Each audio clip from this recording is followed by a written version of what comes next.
This is DJ Maestro out of London, and I fully endorse SPRB radio podcast with 10-Star General and Sharon Mango. Check them out. Trust me, you won't be disappointed. Hi, I'm Sister OJ, and I fully endorse SPRB radio with 10-Star General and Sharon Mango. Check it out. Hi, I'm Nana Genesis, and I fully endorse SPRB radio with 10-Star General and Sharon Mango. Check it out. Hi, this is your girl Winnie. And this is your girl Freddie. From out of London. And we fully endorse SPRB radio podcast with 10-Star General and Sharon Mango. Check them out. I'm Bruce out the UK, and I'm fully endorsing SPRB radio podcast with 10-Star General and Sharon Mango. Keep it locked. One love. This is Jojo Mack, and I always tune into the SPRB radio podcast with 10-Star General and Sharon Mango. If you love a good conversation, you should too. Check it out.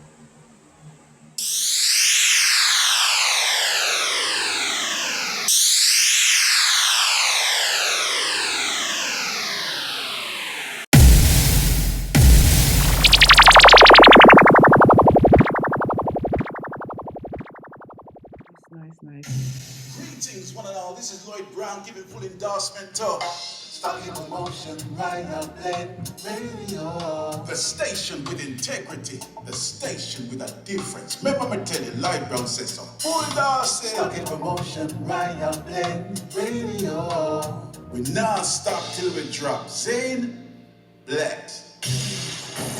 The Live Conversation Show. This is The Buzz, your music news update for the latest on your favorite artists and more. Sponsored by JojoMacMusic.com. Hello everyone, I am Pistol and this is The Buzz. Popular producer Dwayne Parkinson, known to the industry as Damage Music or simply Damage, says that he's more than happy that dancehall entertainer Tommy Lee Sparta is out of judicial custody. Prior to the DJ's incarceration, the two professionals worked on several productions, including God's Eye, Procreator, and Blessings, which afforded them major success, with the latter. Blessings has garnered a combined 62 million views on YouTube between the audio and the music videos. Speaking to reporters, Damage Music admitted that he was anxious to link up with the DJ to do more conscious dancehall music and express the belief that Tommy Lee Sparta is a changed man. He said the fact that he was released ahead of the expected time for his good behavior tells so much. I've always expected nothing but good of him, and even before the whole ordeal, he was on a positive path, and due to circumstances beyond my knowledge or understanding, he ended up in that situation. Tommy Lee Sparta was released on Thursday, March 23rd. The DJ spent nearly 3 years in lockup following his arrest in December 2020. One of the first tasks on the to-do list of Beenie Man's new management team is getting back his US visa, according to popular St. Croix businessman, event promoter, and owner of Siga Records, Sean Baptiste. According to Baptiste, who is more popularly known as Siga, there were only two things holding Beenie Man back: the level of communication with management that is sorted out, and the fact that he has not been traveling to America. The cancellation of the veteran dancehall entertainer's US visa has significantly impacted his earning potential, as the US market remains one of the major consumers of reggae and dancehall music. It has been more than 10 years since Beenie Man had his visa revoked by the US Embassy. Bounty Killer, Mavado, Idonia, and selector Ricky Trooper also shared the same fate. The Who Am I DJ reportedly had his US visitor's visa restored, but he has not been able to resolve issues surrounding a work visa, which would allow him to perform in the country. Long before controversial topics like critical race theory, the lack of black history in schools was a sensitive issue. Artists like Sister Carol remembers those days vividly and has used her music to educate the ignorant. She continues that journey with Nubian Woman, a song espousing the greatness of black women despite centuries of challenges such as slavery and discrimination. Sister Carol said, quote, "Blackness was not a big part of my childhood because neither the church nor the curriculum in schools embraced black blackness. They were very quick to have you believe that everything black is no good. It was through Rastafari we came to learn about Africa and the greatness of this mighty race. End quote. Nubian Woman is self-produced by the veteran Singjay's Black Cinderella Records. It was released on March 23rd as the world celebrates Women's History Month. She has also appeared in the Jonathan Demme directed movies Something Wild, Married to the Mob, and Rachel Getting Married. Kemar Flavor McGregor is suing VP Records once again, this time for what he alleges is a company's blatant and purposeful copyright infringement on 7 songs, including tracks voiced by American singers Music Soul Child and Selena Johnson, and Jamaican artists Ferris Hammond, Egyptian, Jacure, Dwayne Stevenson, and Elephant Man. The Florida-based Jamaican producer, who is representing himself in the action, is demanding a bench trial and over US $10 million in damages, profits, cost, and interest. According to court records, the lawsuit was filed in a U.S. District Court in Florida last month by McGregor, Stephen Warren, and Roger Jardine. Also named as defendants are VP's publishing subsidiaries, STB Music Inc. and Greensleeves Publishing, and its executives Chris Chin, Randy Chin, and Patricia Chin. In the complaint, the producer alleged that STB Music Inc. had fraudulently registered Music Soul Child and Selena Johnson's Feel the Fire on his behalf and then claimed 50% of the composition. According to the producer, Feel the Fire is controlled and owned by himself, Stephen Warren, Pop Reggae Publishing, Mac Warren Music Publishing, and Roger Jardine. I am Pistol, and that, my friends, was The Buzz. That was The Buzz, your music news update for the latest on your favorite artists and more. Sponsored by JojoMacMusic.com. Now here's a song from our sponsor, Jojo Mac. The Live Conversation Show.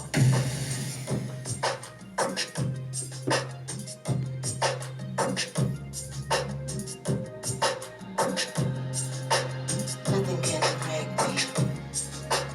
Nothing can break me. Nothing can break me. Nothing can break me. No, I'm never gonna hurt again. I found a way to make it better. I find that every time I pray, something take away my displeasure. I won't let life get to my brain. Even if it rains. I'm scarred but not broken. I'm bruised but not bleeding. Not holding my breath, I'm finally breathing. I bills paid up, my money right. Got to sleep well in my bed at night. Wake up smiling to the sunlight, living my best life. No, I'm never gonna hurt again. I found a way to make it better. I find that every time I pray, something take away my displeasure. I won't let life get to my brain. Even if it rains. I'm finally free now. My eyes are wide open. Sometimes some things are better left unspoken.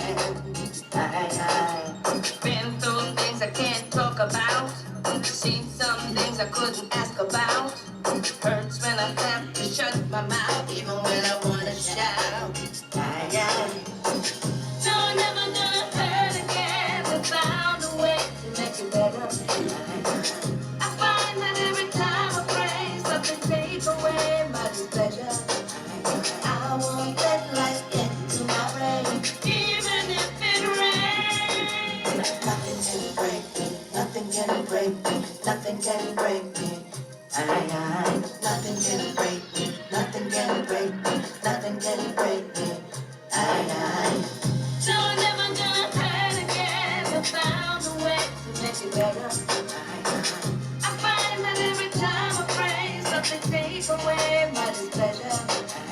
I won't let life get to my brain. Even if it rains. No, I'm never gonna hurt again. I found a way to make it better.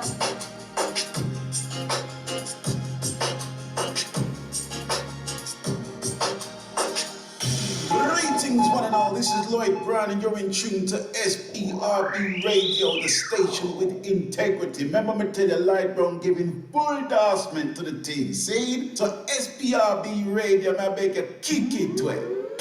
Let's go. Greetings, my peeps. This is the original Brown Sugar, aka Shezzy. Tune in to the live conversation show with 10-Star General and Sharon Mango. Greetings, massive. This is Fawda Don, and I fully endorse SPRB Radio Podcast with 10-Star General and Sharon Mango. Check it out. You won't be disappointed. Bless. Mango. Yes, this is Fawda Don alongside Cassandra in a sweet, sweet combination. Lovers in the park, don't skylark. Lovers in the park, don't break your heart. How long? Waiting for you. I didn't mean to keep you waiting. Please understand me. Yes, I'm sitting right here, waiting for you, my dear. How long? Wondering if you're ever gonna show. I'm gonna show, believe me. Let me tell you something. Last week, the wallpaper get rubbed off with Vernon Maytones. And again, we're going to rub off the wallpaper again. All right? We're going back to the days when Mommy walked in and she said, "Who rub off the wallpaper?" We're going back to those days. I'll tell you what, we're going to take this one from the top. This is Cassandra featuring Fawda Don. Yes, this is Fawda Don alongside Cassandra in a sweet, sweet. The live conversation show. Park, don't skylark. Lovers in the park, don't break your heart. Sitting in the park. How long? Waiting for you. I didn't mean to keep you waiting. Please understand me. Yes, I'm sitting right here, waiting for you, my dear. How long? Wondering if you're ever gonna show. I'm gonna show, believe me. I don't know if you're gonna show. My darling, I got to know. But nevertheless, I'll say it again. You got me waiting. Sitting in the park. How long? Waiting for you.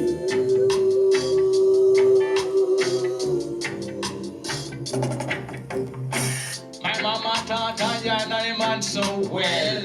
One day you are going to hear the wedding bell.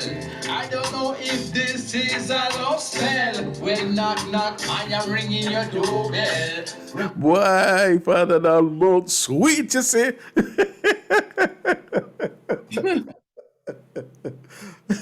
You're definitely going to hear wedding bells after that. Not true?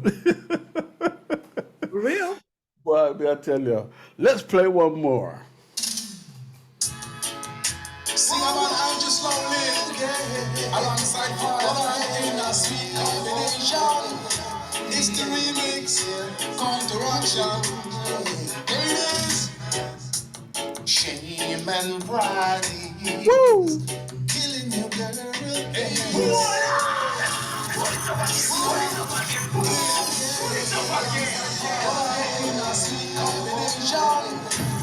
The live conversation show. Ladies, Woo! shame and pride is killing you, girl. Ladies, shame and pride is killing you, girl. Listen what me say. Shame and pride is killing you, girl. Yes. Shame and pride is killing you, girl. Alright, my turn. She look me in my eyes and get hypnotized. And when the woman sees me, she get mesmerized. Me cool and me calm and I go put on no charm. The woman touch me on me arm and say me feel warm. I tried my best to prove my love to you. I've been proving my love. You didn't understand. I wish you understood.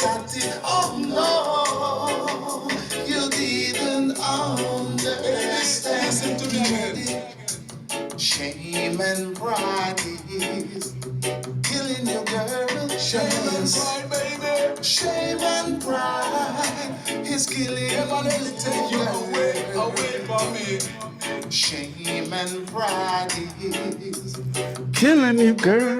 listen to what I gotta say. Shame and pride is killing you, girl. She want me walk out on the aisle and at the river Nile. Me love her from when we were child.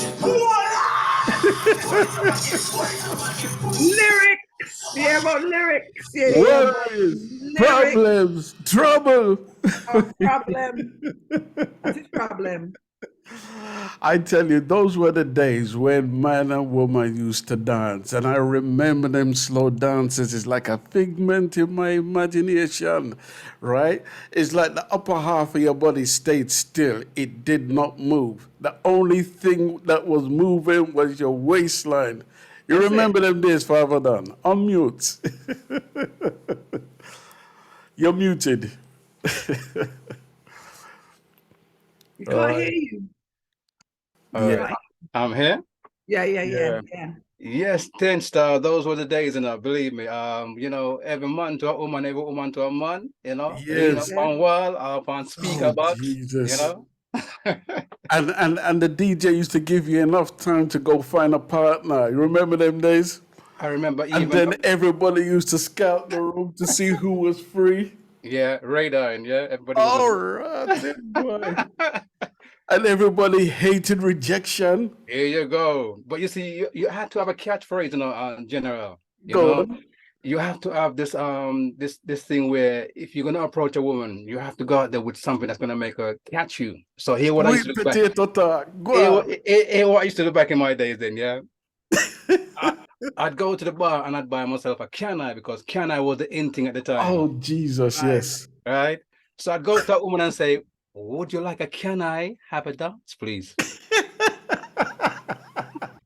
Two in one, yeah. That's it. She can't say no because she's gonna get a canai and she's gonna give me a dance. You know what I mean? So yeah. And that was the ladies' drink, right? There you go. You did your homework, boy.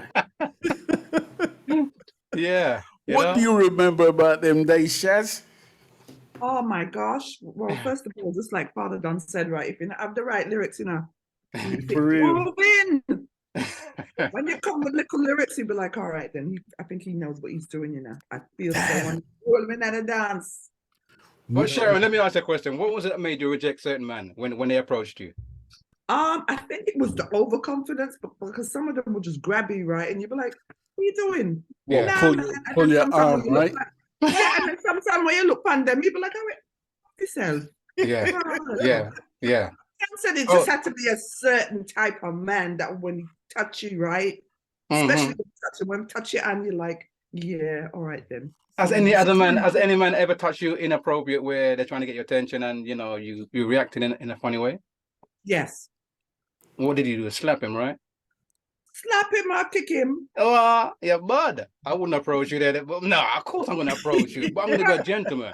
Look, take the elbow. Move yourself.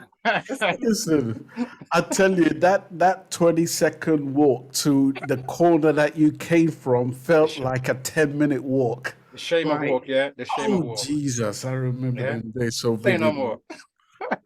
But yes, man, that's the memory that those two songs brought back to me. Do you know what I mean? Definitely. A time when man and woman used to dance together. We don't see that no more. Nah. Too much mixing, too much DJs, trying to, mix and, support them virgin. It's a virgin thing, isn't it? Beckton, Will, come again, my selector. 20 seconds of a song. 20 seconds of a song. Amen. Yes. Empress Kaya knows what I'm talking about. Yes. It was a shout out to Empress Kaya in the building. Big of herself. She's one of my biggest supporters, Yeah. Good. Yeah. Big respect to everybody who's in the building, and thank you for being here. And today we're gonna, Father Don's going to take us on a journey. He's going to take us back to the time when he was wearing shorts. I don't know if he had wobbly knees or he had big, strong legs. You know what I mean? I used to hate shorts because my knees were wobbly. I was a skinny kid. I used to wear size 28, and even a size 28, you had to turn the seam at the back of my trousers just so that it could fit. That's how skinny I was. Take us back there. Anyway, before you do that, Sharon, go ahead and do your thing, please. Oh, well. Greetings and blessings to each and everyone in the room. God bless you all. I have to say that first because when I get up this morning and Honor is here, that means we're alive. Purpose. We have purpose. We have things to do. So I'm gonna get up and do the right thing. My name is, back to the English, my name is Sharon Mango. And that is my real name, is not a gimmick. Sharon Mango, representing Royal Blend Productions and SPRB Radio. Fawda Don, welcome. So happy to see you. You sound good. You look good. You look like you keep up yourself, so we love it. Thank you very much. And we're so excited to get into your journey because people, they might know about it. True. I'm very honored. I'm very honored to be here, and thank you guys for accepting my presence here today. Oh, we're so happy. I love it. He's got everything together. 10-star. You see the mic. You see the headphones. Him ready and him sound good. Chris. You know what it reminds me of? Sorry, I've got to go there because you're reminding me of so much of my past, right? Back in the past, back in the early 70s, we used to have a thing called horse racing on a Saturday. Right. Remember them days? You look like you're about to commentate. Yeah, right. You look like a commentator for real. We can go down that road. We can do that as well. Yeah. But back to the days of red rum. Red rum, man, 1977. You remember that? For real? Yeah, because I won money on that same horse as well. Because did you? Yeah, red rum spelled backward is murder, you know. Oh, so that's why I didn't forget that date, man. Yeah, right. He murdered the race, man. But a couple of years later, he died, didn't he? He did. Oh yeah, he did. Yeah. Great horse, man. Great horse. Well, I tell you what, take us back to the time when you could remember in a family household, your brothers, sisters, mom, dad, the Sunday vibration, the gram days. I don't know if you had a wind up. I can go back to the days when you had to wind up the turntable just for it to spin. But take us back to a time when to those days, and what was life growing up during those days. Take us back. Well, it's going to go back as far as Jamaica, because I grew up in Jamaica as a youngster. I went to Jamaica when I was 4 years old, and being around my uncle, who was a very, passionate man with music. He loves music, and it was always about the soul music, where you had people like Sam Cooke, Jerry Butler, Curtis Mayfield. All those soulful souls is what I grew up around. So watching those guys, doing their thing as a youth, it just marveled me. And the bonus to all of this was the fact that we lived near a record pressing plant. So I could just walk from my house like 20 steps. And I'm actually inside a record company, picking up records, thousands, the middle pieces from the records. And I'd go back home and mimic the big boys, then what they were doing when they were playing music. Back in the days, you had those gramophones, as you mentioned, but not the wind-up ones, like the kickstart for the cars, But, it was nice to see those guys actually scraping needles and putting records down. And at the same time, they had one where they used to stack them up on a stack them up, and then they play automatically and drop. Yeah. So watching them do that, it's like I mimicked them. So I made myself a little turntable, and because I was good at remembering songs, I would sit down there and just play in the yard and just play music and sing them live. So every song that I took off the turntable, but on the next one it might be a Delroy Wilson, I'm sing the whole theme song, you know what I mean? And my grandmother saw that, and said, something, you love music, watch you, may I watch you. And true to her words, man, she came to London in 83, 84, on a visit. And when I remembered what she had said to me at the time, when I must have been about 7 years old, and when she came and saw me, you know, in my fullness now, where, you know, I'm mature now, I'm a young teenager now, and she said, I told you, because she came into my room and all she could see was just like records in abundance stacked up and all these stuff. She said, I told you we're going to be big with music. I told you. I was like, Granny, are you prophesizing? You know what I mean? So that's some of the So let me- fundamental, yeah, go on. Let me say this though. Yeah, move too fast. We want to go right back to where you're coming from because you're a teenager now. So No, I'm going back from Jamaica when I was 4, talking when about you was little. I was a So baby. when you were born in London though, yeah? Naturally, yeah. Naturally born in London, but you know what? In case people don't know, you see, when you're born to Jamaican parents, you're automatically a citizen of Jamaica, you know. Did you Yeah. know that? Okay. So you was right. That's what it is. Me never know till this big old man find that out. Anyway, Wow. so Yeah. them times now, how many brothers and sisters did you say you had? I didn't. Are you the only child? No, I'm not the only child, but Okay. it's quite complicated, but you know. You not have to explain me know You about get them. the picture? I get the picture, you know about them thing that, Yeah. Yeah. So you live next door to the plant. The record plant, yeah, the Pressing pressing plant. plant, Wow. the pressing plant. Yeah. So Yeah. what was school like for you? On like, did you back then once you forgot to church, you was going to church too? You got to church? What do you mean if I got church? My grandmother would be pulling me by my ears. Sunday school every Sunday, you know, that was a ritual, you know, you Every couldn't miss. Sunday. Yeah. And I give thanks for that because that gave me a chance to see a different side of what she was all about because she's very religious. Yes. You know what I mean? And that's part of growing up and seeing how the bigger folks do their thing. And still today, she's still alive. She's 98 years old or 90. Oh, God bless her. Yeah. God bless her. God Yeah. bless her. Yeah. God bless her. So Wow. yeah. So she's seen the Fawda Don glory. Yes, she has. Yes. Yeah. Oh, I love that. Good. That's wonderful. Yeah. You know. That is wonderful. So you're back in Jamaica. What was school like? Secondary school, growing up in high school. What did you want to become? What were your aspirations? You know, when I was in Jamaica, I didn't really have much to look forward to apart from trying to get out of Jamaica. I had that thought in my mind because most of my aunties would come and visit on a regular, you know. And I marveled the fact that they're gonna leave and I'm gonna be still here. And I would cry to say, listen, I want to come with you, you know. And she said, one day you'll soon come. But you know, apart from that, going back to school now, you know, school was short-term memory for me because I was going to a school where it was very strict, you know, and every morning going to school it was a discipline where you had to sing the national anthem. You know, Eternal Father, bless all and blah, blah, blah. Those know the anthem, you know, and that was just like a thing every morning. You have to stand up in a straight line, you know. But school in Jamaica, let me just tell you this for once, those who don't know about Jamaican schooling.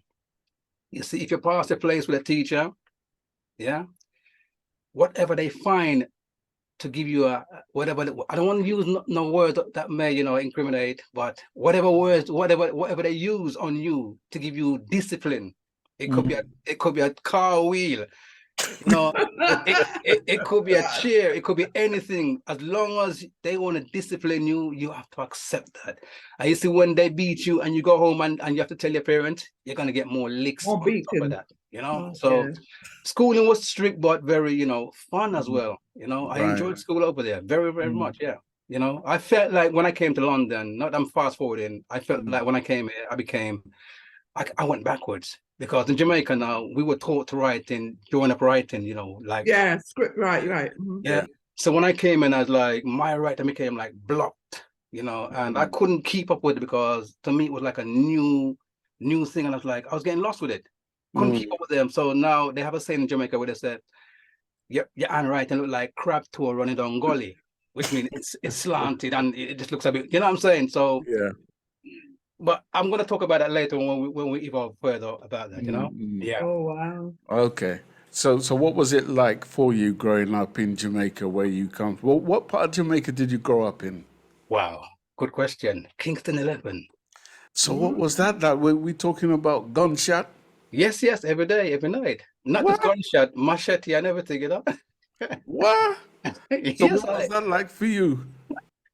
I mean, Ducking and diving? as a youth, it become like normal because you're seeing it every day, so you just kind of got used to that, you know. Mm. I mean, there was a time that I remember that me and my friends then we was outside, you know, just playing football, Mm. and we got see a man's thumb, just a thumb alone, and we started to pick up the thumb and start playing catch, and that was just yeah. So things like that we did, you know. So it was like nothing for us, you know. We see man come back in the house with all them belly bottom and all their tribes and everything's, you know, hanging out. And so, you know, we saw all those rough lives in Jamaica, man. Saw those rough lives, you know? Yeah, rough life, you know? Oh, Jesus. Woo!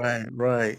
So you could say that we grew up before our time, seeing things like that. Right. Yeah. It must have toughened you up, right? Yes, definitely. Right. So again, what were your aspirations? What did you want to become? Again, that's a good question. So, you know, because we wasn't focused apart from trying to get out of Jamaica. So that was basically foremost on your mind, is was to get out of Jamaica. Yeah. Okay. Because So I felt like there was, go on. When did that opportunity arise for you in terms of getting out of Jamaica and Okay. What happened was back then, from what I remember, when Jamaica was going through the two parties, labor rights and Oh jail. my gosh, yeah, that was a terrible time. You had Michael Manley and you had Siaka, who were Yes. ruling leaders at the time, and you know they were definitely bringing in some different entities into Jamaica, which was like the eradication squad from America. Yeah. So every boy child that was it reminds me like the Pharaoh story with Moses and, you know, the firstborn, which being every male child was a victim to the soldiers. Operation Eradication. That song. I was just singing that in my mind as you were talking. Yeah, me Exactly. too. So it was based on that, where, you know, at that point now, my grandfather being a man where he was quite focused. Yeah. He thought, no. We got to get him out. So that was my escape out of Jamaica in 1976, where he funded me to come out of Jamaica, and I came over here to more or less live with my biological mom, which her mom was the one that brought me up from the age of 4 till 11, you know. Right. Okay. Okay, so let me just take you back to Jamaica, 'cause now we've landed in the UK. Yeah. Okay. But before we talk about the UK, I read in your bio that you live not too far from Super Cat. You grew up with his brother Junior Cat. Yes. Two artists, them respect them, bud. So Real. what was that like? You know, as a youth, right, I remember one incident that happened with Super Cat. Him and his friend them came towards where I live in my little district, because they live in Cockburn Pen, and we can just walk from like here. It's like a good 2 minutes walk from where we live to their side, you know. Right. So we used to hang out as boys, you know what I mean? So one day they came over and they were eating some poison plum. Not to my knowledge that it was poison, but them say, yeah, man, we could eat some plum, and, you know, we're share and eat plum out. Within half an hour, you know, my uncle and I had two uncles, you know, no longer with us, you know, and we all ate the plum and we were all hanging out, and basically, you know, within half an hour, we started to feel not right. And we started to vomit or sick or, you know, spew our guts. My uncle's woman, she was at the back of the garden hanging up some clothes, you know, and she hold her head and said, Lord God, I want to know who I gonna get in there about me, you know, and she just freaked out, you know, and we're youths. And as a youth, I remember these things so clearly that, you know, it's like it's only yesterday it happened. But right. To remember that, you must know that I held on to that memory. So the same breath now, what happened was Super Cat's dad was a taxi driver. Okay.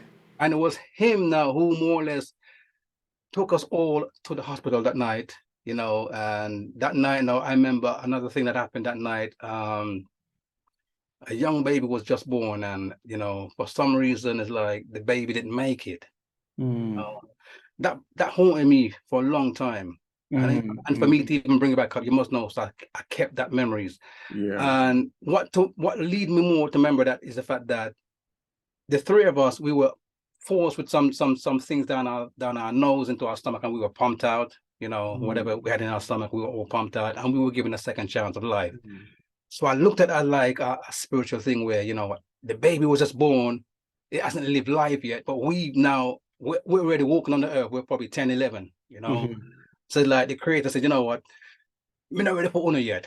I don't have work to do. So he gave us a chance, and the child that just came in, he said, you know what, come home and we're going to resend you again. So that's just, with Super Cat's dad, being the one that saved us at night, Right. Yeah. God But bless his soul. yeah. So yeah, Super Cat was what people around. We used to fly kites in Copper and Pen Plainfield, build kites. We used to have a kite called BNG, which was a big kite, bigger than yourself. Right. And when you're up there flying kites, we put like razor blades on the tail. And if we see a kite in the distance, we'll put our kite next to it and give it a little tug. And if the kite spins, it can actually cut your kite string, And then you'll see that quite a few people start running down the kite because they want the kite because it looked nice in the ears. Right. So it's like sky fight, you know what I mean? Right. Crazy stuff, man. And I can bet you guys made that kite yourself. Naturally, yeah, we can do that. Yeah. Still to this, I can make them kites. Right. We had one called Drango kite where it looked like a Concorde, and you put 2 strings on there and it goes up straight away, Right. Little things like that. And we use a thing called like a milk. It looks like dreadlocks, the plant. And when you pick it, it's like this white liquid comes out of it, and you just use it as glue. Okay. Does a wonderful job. Yeah. Well, I tell you what. Before I hand over to Sharon, where did music step into your life in terms of influences and that kind of thing? When do you remember that becoming part of your journey? Again, another good question. But you see, that question brings me right back to... Because, I mean, you grew up with people like Super Cat, Junior Cat, and I'm thinking them people that grew up with music in their DNA, you know what I mean? Yeah. I mean, did you ever see them practicing that kind of stuff? Never, because we were youngsters. We was only youths. Wow. We're probably 8, 7, 8, 9, Right. So young, we weren't like thinking about being like Jah Thomas, because at the time, Jah Thomas was in the area, in the same area as us, and there was a big sound without failure. Every night you hear the steel horns up in the trees there, and you can hear sounds a mile or 10 miles away. So when I play, you hear Jah Thomas and all these big veterans, 10 miles away, and that's true, Real. Yeah. It's true. So that was a blessing for us, because we never had to really walk too far to go to a dance, Right, You can just be in your yard and just scan 2 foot, and just take in the vibes, So yeah. Sharon, take him on a journey. I like that, man. You know what? And I think that's what it is, because as he's talking, I could see the whole picture. You know what I mean? You just hear the music, so you've been in there, It's true, isn't it? You could picture it in your head. I picture it, and that's what's so beautiful about the story, because it's like, Yeah. because you kind of remember them days where, you wasn't really even allowed out. As long as you can hear the music, you feel so you're there to dance for real. No, but if I tell you something, going back to Jamaica quickly, as a youth, my grandmother was like, what do you call them? A higgler, Yeah. And she had like a little corner shop that she would just sell bits and pieces, bits and bobs. And she was known, or notoriously known, for the fact that she sell newspaper, Star and Gleaner. So so she made me and my uncle became, part of that, where with the pan road, when we sell newspaper, every car, every tourist that we see, Star, Gleaner, Star, Gleaner. So that was the little routine, after school, you come home and you could sell some papers and make some small pocket money, you know what I mean? So yeah. Right. So yeah, that was fun for us as well. And without saying this again, quickly, we were recognized for the best newspaper sellers in our district. And the Star sent a big coach in our district to pick up all the boys, the youngsters in our area. Right. And took us to Negril Beach, man, for the whole day, man. Yeah. Wow. Yeah. And that was in the newspaper as well. I just wish that one day, I can find that article, and really, And most probably you can still find these archives that I'm pretty sure they archive some of these news, papers, if you remember the date and so. The date, exactly. Yeah. Usually with the newspaper articles, they're all archived. Yeah. So Yeah. Right. Even that in itself is a beautiful story. Yeah. So now you're in England, yeah, you're in school. Did you get involved with music in school? I'm not going to jump so far, Sharon. So when I came to London, I'm just saying, you know. I get the question. I'm going to answer the question, but check this. When I came to London, I came in heat wave season, August 1976. One of the biggest. It was even hotter than Jamaica. Yeah. Yeah. That is very true. I remember that. Yes, for real. And General, you know what happened after that? It's like a couple of months later, I'm seeing these little white stuff coming out of the sky. Right. And I'm watching all these little kids out there run up and down and sliding and playing snowballs, whatever they're doing with the snow and like that. You know, them are snowball and rare. Back in Jamaica, we call it snowball because it's a thing that we eat in Jamaica, and the ice look exactly like that. You know, it's just that we put syrup on ours. You know what I mean? But they're using it as a toy. Oh, I see what you're doing. Yeah. Snowball. That's the original snowball. That's right. Okay. For real. Yeah. So I went out there now, go fast, you know, start playing with the water, man. I roll to ball, and you see in about 15 minutes, my hand, I couldn't feel my hands. You know, what do you call it? There's a word that they use. What's the word? I couldn't feel my hands. It just went numb, you know. Cramp up. Yeah. Oh, the frostbite. Frostbite, man. Frostbite. Yeah. Listen, man, within that second or whatever happened in the moment of that, start ball. Ball. Big man a ball, you know. I'm gonna go and say, Mom, I want to go back to Jamaica right now, you know. She said, no worry. Listen, General. If my mom was watching this thing right now, she'd be cracking up because she said to me, the next plane soon come for you. No, the plane can't coming up, lad. Promises, man, promises. Every day, my ball. You know, as much as I want to come from Jamaica to England, it just felt like when I came here, it just felt alien. You know, so going school now, to the question that you asked, Sharon, you know, school for me was hard, you know, and like I said to you about my handwriting and all that, you know, I made a teacher's handwriting look like nothing. I looked like I was a doctor with my writing, you know. I was like all posh and, you know, scribbled and, you know. Man, I said, yo, you can't write like that over here. So what are you talking about? That's how we do it in Jamaica. Because even when they said to me, you know what, can you read a passage from the book? We're sitting down and it's like, I stand up and I open the part where they said to me, can you read? And so it's like, the more I'm doing that now, every time I was asked a question, I stand up and open the book and read from the book. Yeah. So the guys around me now say, yo, Wagwan. Every time the teacher say you have to read the book, you stand up, you know? That's how they do it in Jamaica, isn't it? I said, this is what we do in Jamaica. If you don't stand up, you're going to get licks, brethren. So we have to just show the teacher some respect, you know? Yeah. Listen, man, these guys made me become a rebel. Oh, Jesus.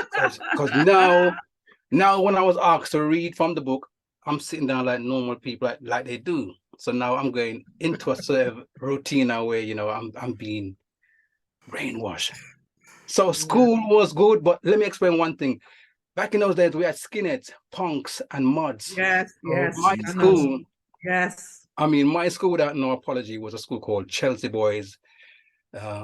In not far from the Chelsea football stadium. Football ground, okay. And the fact is, I was a Liverpool and still is a Liverpool supporter. So those who's a Liverpool, so from that time, you know, to now I'm still supporting Liverpool. But basically, well, man, you is good friend now. That's our word. You know, so you know, back in the days, it was like, I'm hearing words being highlighted or being targeted to me. You know, the N word and the C word, you know, and the G word. If you remember those words, it was on a jam jar as well, the G word. We're going back to the 70s. We're still in the 70s now, right? In the 70s. Okay. So I knew this guy in school who became my best friend because the first day I went to school, I ended up in a fight with this guy. I'll never forget his name, man. Patrick McDuffers. He was a brown skinny youth, thick, like a little bulldog, you know, Peter, you know. So, McDuffers, you know, that just the name alone. Just the name alone, The McDuffers. brightness in him was Duff. You know, Can't forget Leo. Duff him in. I did duff him in, you know what I mean? Yeah. Because I come from Jamaica with a different attitude, you know. We don't take that, Yeah. you know, because, you know, we're just deal with the matter, deal with the case. dealt with it. But this guy called PA, you know, he became my best friend, and still to this day he's my best friend, you know. The thing is about it, he was PA black and I was brown, Robbie Brown, you know, was my surname, you know. Right. And he and I became very, very good friends. He came and saw the fight and he goes, yo, what going on, so?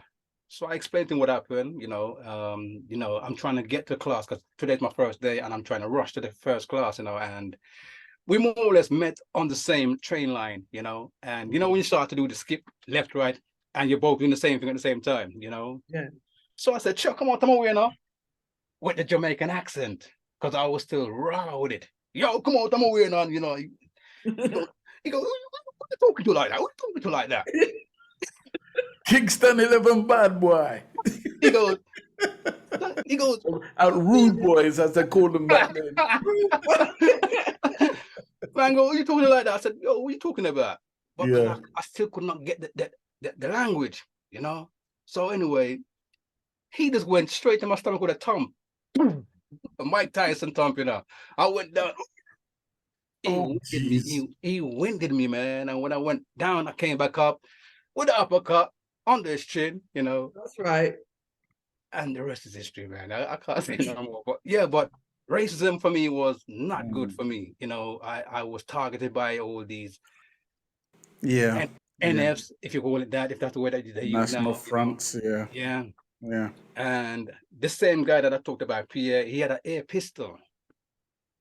And I asked him one day, can I borrow this thing from him, please? Because I'm being targeted by these guys. He goes, yeah. I said, but I want a dart. I don't want the pellets. I need the dart. You're going to something hurt them.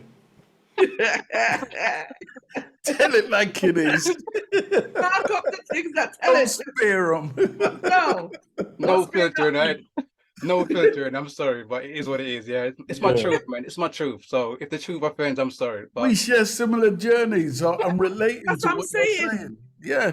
We relate. We Speak do. the truth, brother. Yes, talk it up. Talk up the things then. So the same guy that was always picking on me every day, man, I said to myself, enough is enough.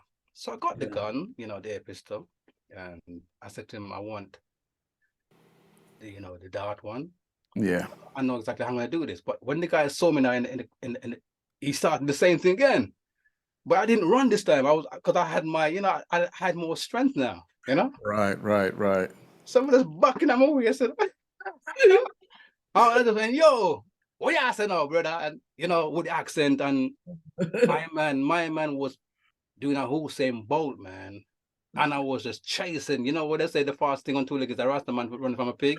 This guy was like that, man. I couldn't catch him, but I was not so far behind. All I'm getting is just dust in my face and up. All around the school, and I'm like, the worst thing that you could do now was run into the library, because he thought you can't go in there and make no noise, because it's always like, shh, you know, quietness and all that. He went in there and tried to hide behind this little chair or table. And he's bending over backwards, man. You know what's exposing right now, innit? So I just, target practice. Like, you know what I mean? Line them up, bang, one shot, you know what I mean? Oh, Jesus. And the rest is history. And I said to him the next day, I said, if you come to school looking like some ball lady, you know, whatever, it's gonna be problem. It's gonna be problem, you know. And within a flash, I would say that I changed the course of history in my school, because what I'd done, you know, they would not come back to school with some long hair and, you know, like normal people again. Yeah. Right. Yeah. Right. And, you know, I kind of had this conversation because I couldn't remember, because I did remember, you know, back then ska was like really heavy. and we had a few connections with some ska singers back in the Right. 70s. Right. Right. Now, back then, and I think it was, what's his name? His name will come to me, Simerips. What's his name? Which one? Monty Naismith. He was one of those who, brought ska to the UK here. Right, And right. Oh, Laurel right. Aitken and all Laurel, that. Laurel Aitken, yeah? Yeah, Laurel Aitken and Yeah, all that, yeah. that Desmond Deck, generation of yeah. people. Yeah. That's right. And back then it was, even before the mods, you had the skinheads. Yes. Yeah. Now we do know skinheads. There was a certain section of skinheads who were supportive of the music that we brought over into the UK. Exactly. But there was another section of them that were, because I could never tell one from the other. Do you know what I mean? As far as I was concerned, Skinner was a racist. Right. And that's how we looked at every one of them. Right. But that wasn't always so, because we had a section of skinheads who were very supportive and protective of us black people. Yeah. Yeah, that's You know very what I true. mean? Back You're then. right, you're right. Yeah, you're right, you're right. You're Yeah. right. 100%. So we mustn't get that confused. Exactly. With one for the other. Yeah. But then you then had the mods, and I remember the mods being peaceful. Yes, that's correct. Yeah. Yeah, it was a mixture of all sort of things. Yeah. I can't to remember Teddy Boys though, because Teddy Boys, I remember they had steel toe caps though. Oh, You know Dr. what I Martin, mean? Dr. Martins, yeah? Dr. Martins, that's it. 16 hole or 21 holes, yeah? That's LA right. stuff. So you know, it come up towards your kneecaps. That's right. That's how tall the boots were, yeah. That's right. That there was a mixture of things that we, as young kids, that we had to endure. And it's always been go, ever since those days.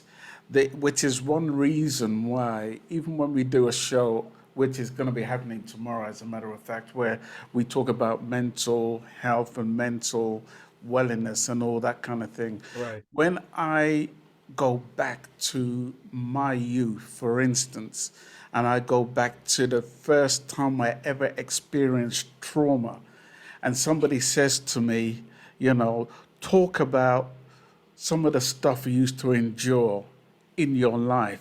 I don't go 2 or 3 years back. You go right back to the core. I know, I go right back Yeah. to my first frightening experience where I'm saying I had to fight for my life. There was a time where, I used to carry a kitchen knife in my, I'm speaking my truth.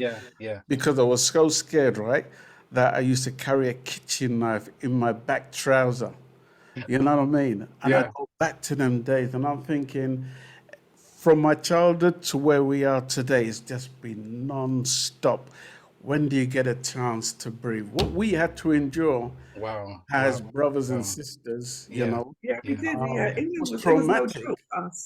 True. And I know I can't be the only one who remembers all that trauma and stuff. Do you know what I mean? General, with me, I've got so much memories of certain things that happened to me, and sometimes when I try to highlight them, my wife says to me, you can't, because the more you talk about it, it's like the more you're igniting it, So she's trying to say, put it to bed, it's done, it's dusted. But, when you've lived a traumatic time in your life where it's hard to erase, they're saying, you either need to go and see psychiatrists and all these people. Because I'm very spiritual and I'm very real with myself, I don't think that I need to go and see a shrink to go inside me to unfold me and say, what, this is what's wrong with you. I know what's wrong with me. I know what's right with me. Yeah. The chip that they put on my shoulder, when they start, why you always got a chip on your shoulder? No, you put it there. It's hard to get rid of. So, for me to deal with myself, the best thing you can do is just don't even bring it back up. Yeah. Or remind me about it. But if there are times when I get a chance to remember certain things, it's not that I'm trying to, highlight or focus on that energy. I try not to even ignite myself to that. I try to just get it out of the way, put it to bed, and that's it. Yeah. So, Yeah. I've been through some stuff with skinheads, the story didn't just stop there in school. Even when I was coming back from one night, I remember coming back from West Ealing. Because I was a bike, I used to love riding bikes.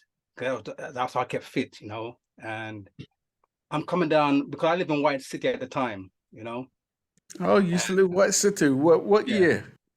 From 77, 78, I was living in Oh, White. wow. From 78. There's a studio I used to go down there. A guy named Simon used to have a studio where I used to do my Listen, man, works. ask Simon about me. Yeah, his mom. Oh, you joking? You know Simon?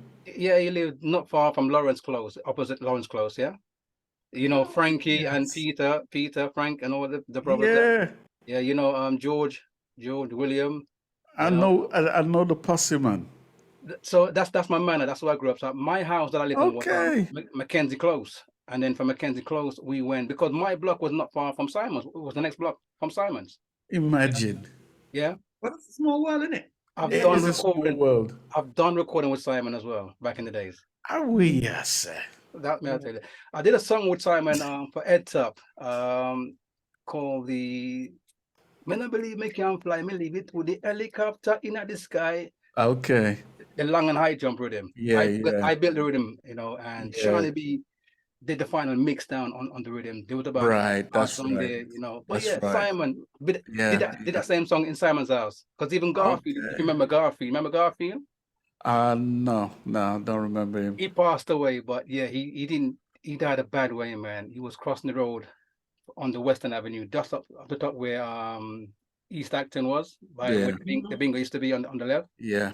He was crossing there at the junction, and some car came from whatever speed they were speeding at, and Jesus. And the same night, you know, General, without insulting, it's the fact that I was coming from a party the same night. I was bringing my friend home, this guy called Boxer. He's one of my presenters on my station now. I was bringing him back to his house the same night when Simon, well, not Simon, but Garfield, we saw the body in the road. Pieces over there. And then the next day, after hearing what happened, I'm like, oh my gosh. Garfield was, they used to call him superintendent. Right. Up and coming, he was destined to become something, you know, in the music world because he was good at music and good at DJing as well, you know. But yeah, White Yeah. City, fundamental memories, you know. And yeah, and not to stray away from what we're talking about, but also it was a time that there was a friend of mine who used to sing for One Love Sound, and his name was Scooby Santino. I don't know if you ever knew Scooby Santino. He used to sing with One Love. Me and all them Scooby people. lived in the same estate in Wandsworth. Yeah, there was a big party going on, and that's where he got murdered. I would never believe it. Bottle in his throat.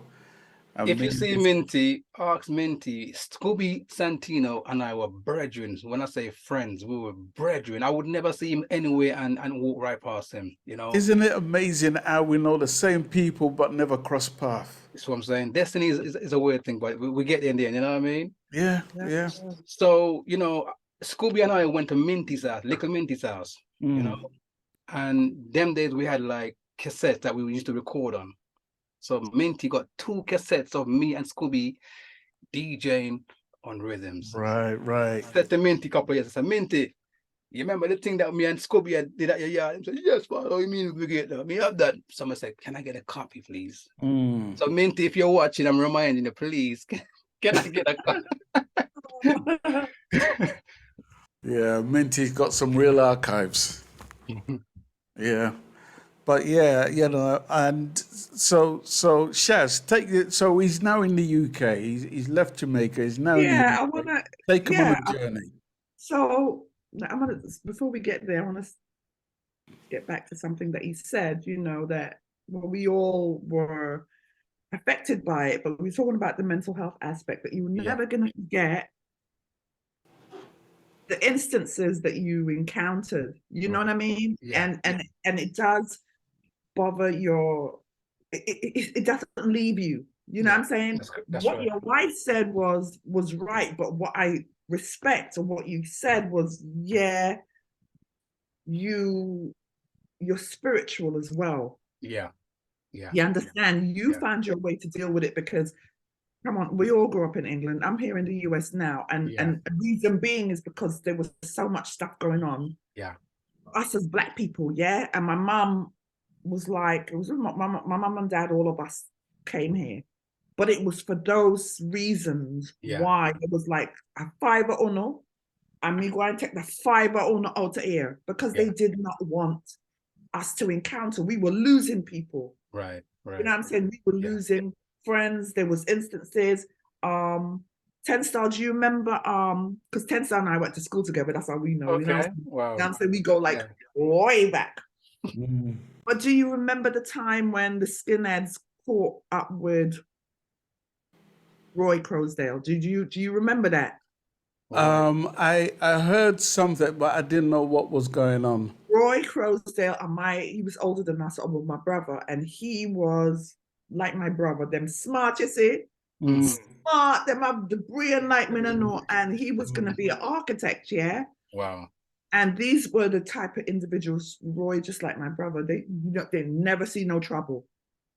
Excellent in school, you know what I'm saying? They were just stellar students. Academics. Yeah, just stellar, man. And he was coming home on the train. He was coming home and he got off and he's walking and the skinheads got him. Ooh. And they took an eye out. Are you serious, man? Oh, Jesus. Yeah, they took an eye. I never forget when he, I'm telling you something, when he, nice looking guy, when he came to school with the patch on his eye, and we all came out to welcome him because they literally took a bottle eye out. You know what I'm saying? That was traumatic in itself, because I think that was even one of the things that propelled our parents to be like, we're getting out of here, and we can't lose none of it, them to this. And it's those things, right, that we all had to encounter. But how do you deal with it? How you deal with it? Like how you deal with it? You was in school. I mean, yes, there were some days that was good. We know, we've been there. We know what the end of schools is like. And then there was days that was good. I want you to tell me about the good stuff in school. What was happening for you then? What did you get involved in? You know what? I tried to speak French. I went to a French class, and we all did too. Because my mom insisted, "Oh, you have to go in another language. Go on, you know." I went in the class and I must have done Parlez-vous français? Yeah, we will silver play, you know. Oui, oui. That's what I remember. Oui, oui. We really winky, you know. So I took up the lesson, and for some reason it just felt like it was dragging, you know. And I thought, nah, this is not for me, you know, because my friend that was kind of saying, yeah, sissy, you know, because I want to speak like French people, you know. I mean, like I said, I was influenced by these English youths because they were rebels, and when I met up with them, I became terrible. You became indoctrinated.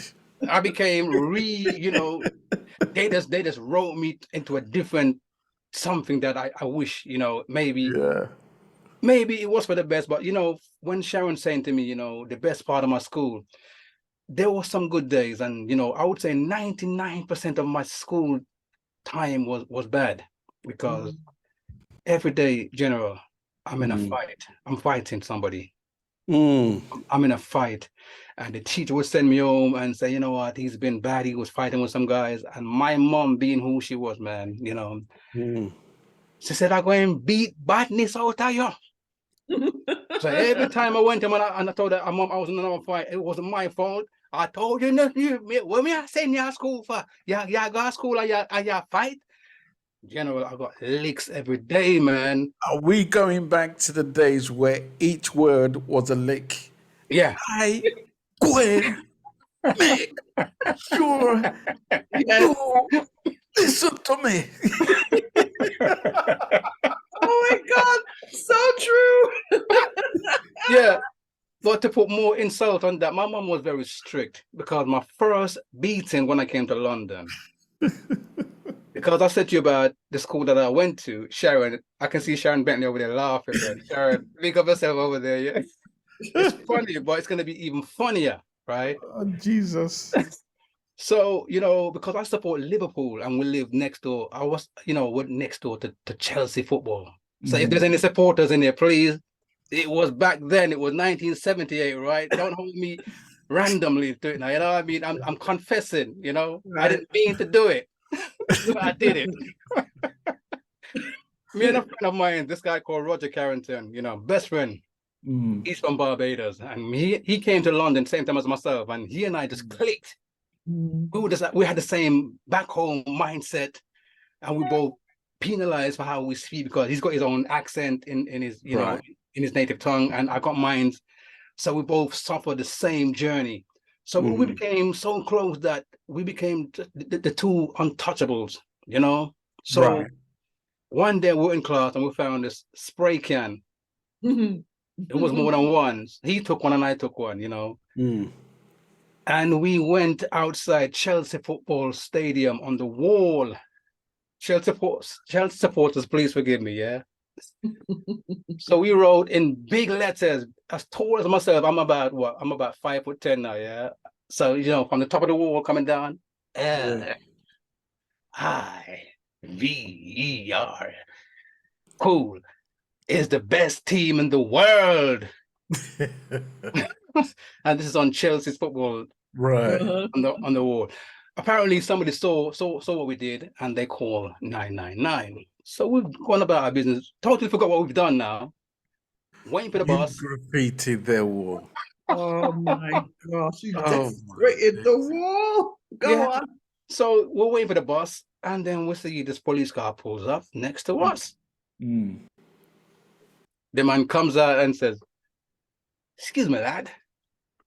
just had a phone call that they saw somebody that fit your description, doing some stuff around the wall. Do you mind if I search you?" I've still got the paint in my pocket, man. Oh, Jesus. So when he's saying, "Do I mind?" I'm saying, "No, I don't want you to search me." So I'm saying no, meaning no, I don't want you to search me. The man went straight into my pocket. What we got here then? What we got here then? Getting all excited. Yeah. See, anyway, he goes, "Anyway, you're under arrest, blah, blah, blah." And my friend is trying to do a sneak, you know what I mean? And he's like, wait. Next minute, I seen him come back with my friend, you know what I mean? And we were arrested. And cut the story short, we were arrested. Went to the police station, but because we were underage, they couldn't keep us in there for so long. So they had to find somebody who was up in age to come and get us out. My mom was at work at the time, and they said, is there anyone you can go and stay with until you want to come home from work? So I goes, yeah, my mom's best friend next door. This is a woman called Marion. They took me to the woman's house and explained to her to tell my mom when she comes home what happened. You know, cut the story short again. My mom came, she heard the story. She said, "Go home, no. Go home, no." Like I said, this is my first beating since I'm coming into the country. You know, I don't know if you guys know about being stripped like you were born. Yes. You know, mom, if you're listening, it's not bad memories, it's good memories, but at the end of the day, it's my truth again, you know. So yes, true. I'm not going to incarcerate her by saying anything like that, you know. Back then it was called barbaric beatings, you know. Yes, it was. Yes, it was. And them that I call child abuse. They call it child abuse. Now it's a new name. You know. But anyway, I was stripped down naked. Even my undies, everything was taken off. And if I tell you this for nothing, man, it was a kettle lead. and when you were saying with every licks you're getting, let me tell you this, you know, that went up about 15 minutes, man. Rotted. And you still lived. I was destined to live, man. I don't mean to laugh, man. But I swear to God. But this is what I said. I know that Sharon over there in Germany would have found it more funny. That's why I said, you know, there's more to come, you know. But yeah. It wasn't good. My mom was strict. Don't get it twisted. My mom was strict, you know. My mom, you know, there was a day when me and my friend then was down the road and we were just hanging out before we go home, you know what I mean, on the corner. My mom appeared from nowhere. They always do. I don't know why. Isn't that the case? It's like they got a radar system. And it's like, she said, what? I said, "Mom, I'm going home now, blah, blah." But I don't know how I answered it. I don't know if I answered it in a way where she didn't like it, but all I know is that I just felt something in my face, man. And I'm looking the other way, you know what I mean? And my friend was around me like, "Yo, Robbie just got licked on my mom, man." And, you know, it was embarrassing, man. Yeah. It was embarrassing. And I stood up to her and said, "You know what, Mom? It's gonna get more funnier." I said, "Mom, let me tell you something. Then I take them more licks it up." She said to me now, "Oh, so you're talking big man now?" She said, your pants, you know, drop. you know, in between, you know. I say, yeah, I'm not telling more licks, you know. I say, as of no more licks. She looked at me, you know, and she looked at me, you know, and she goes, all right, no more licks. And she was true to her word, man. Wow. Last time my mother embarrassed me, brother, and that was it. But yeah, licks Right. was part of our bringing up. Right, right. And I don't hold her Anywhere, guilty for nothing. anytime. Yeah. Anywhere, anytime. They didn't care. Exactly. Exactly. It mellowed you out. Of course. I am Yeah. who I am now because of that discipline. Yeah, yeah. You know? Likewise. Yeah. Likewise. You know. But yeah, Sharon, go ahead. Yeah. So, matter of fact, how old were you when you told your mother no more licks? Cause me know something that dead. She be like, no more licks. My mother that killed me. 14 year and 15. Wow. Yeah. Yeah. Wow. Mm-hmm. So school now, you're going through your drama, this, that, and the other. At any time during school, was music a factor in your life? Definitely. We had like cassettes back in the days where we had those Yes. twin cassettes, Yes, Toshibas, you know, the beatboxers they call them, you know. Yes, And, yes. you know, I was a rebel, like I said, but I wasn't a rebel. I was a terrible, you know, terrible, you know. And how I got things and how things came to me was done through me, Yes, yes. you know. Mhm. So for me to be going to school with a big, expensive equipment, you know, I can't keep it in my house because mom's gonna say, "Where you get that from?" Yeah, where you get You it understand? Mm-hmm. But that means of doing things, you know. Anyway, we were doing that in school. So now we had a thing like we was like a cassette war where you bring a cassette with some of your best songs that you record from home and play it in the class and who gets the most forward and all that sort of stuff. So yeah, that was fun.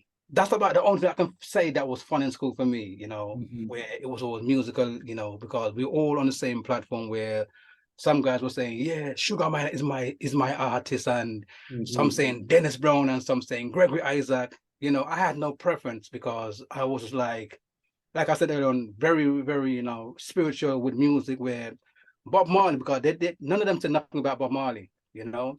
Yeah. And I was saying, but I have so much albums on Bob Marley in my house right now where, you know what, from my favorite album was the one with Johnny Too Bad. You know, Oh, yeah. that album there, you know. Yeah. And I'd play that album really religiously. Every time I come up from school, that's the album I'm playing, you know. And I was blessed by one of my mom's cousins, you know. He was going, it's a long story, but I'm going to try and cut it short. He was being deported from England because he had witnessed something in prison. And he was a key witness to that, a guard killing somebody.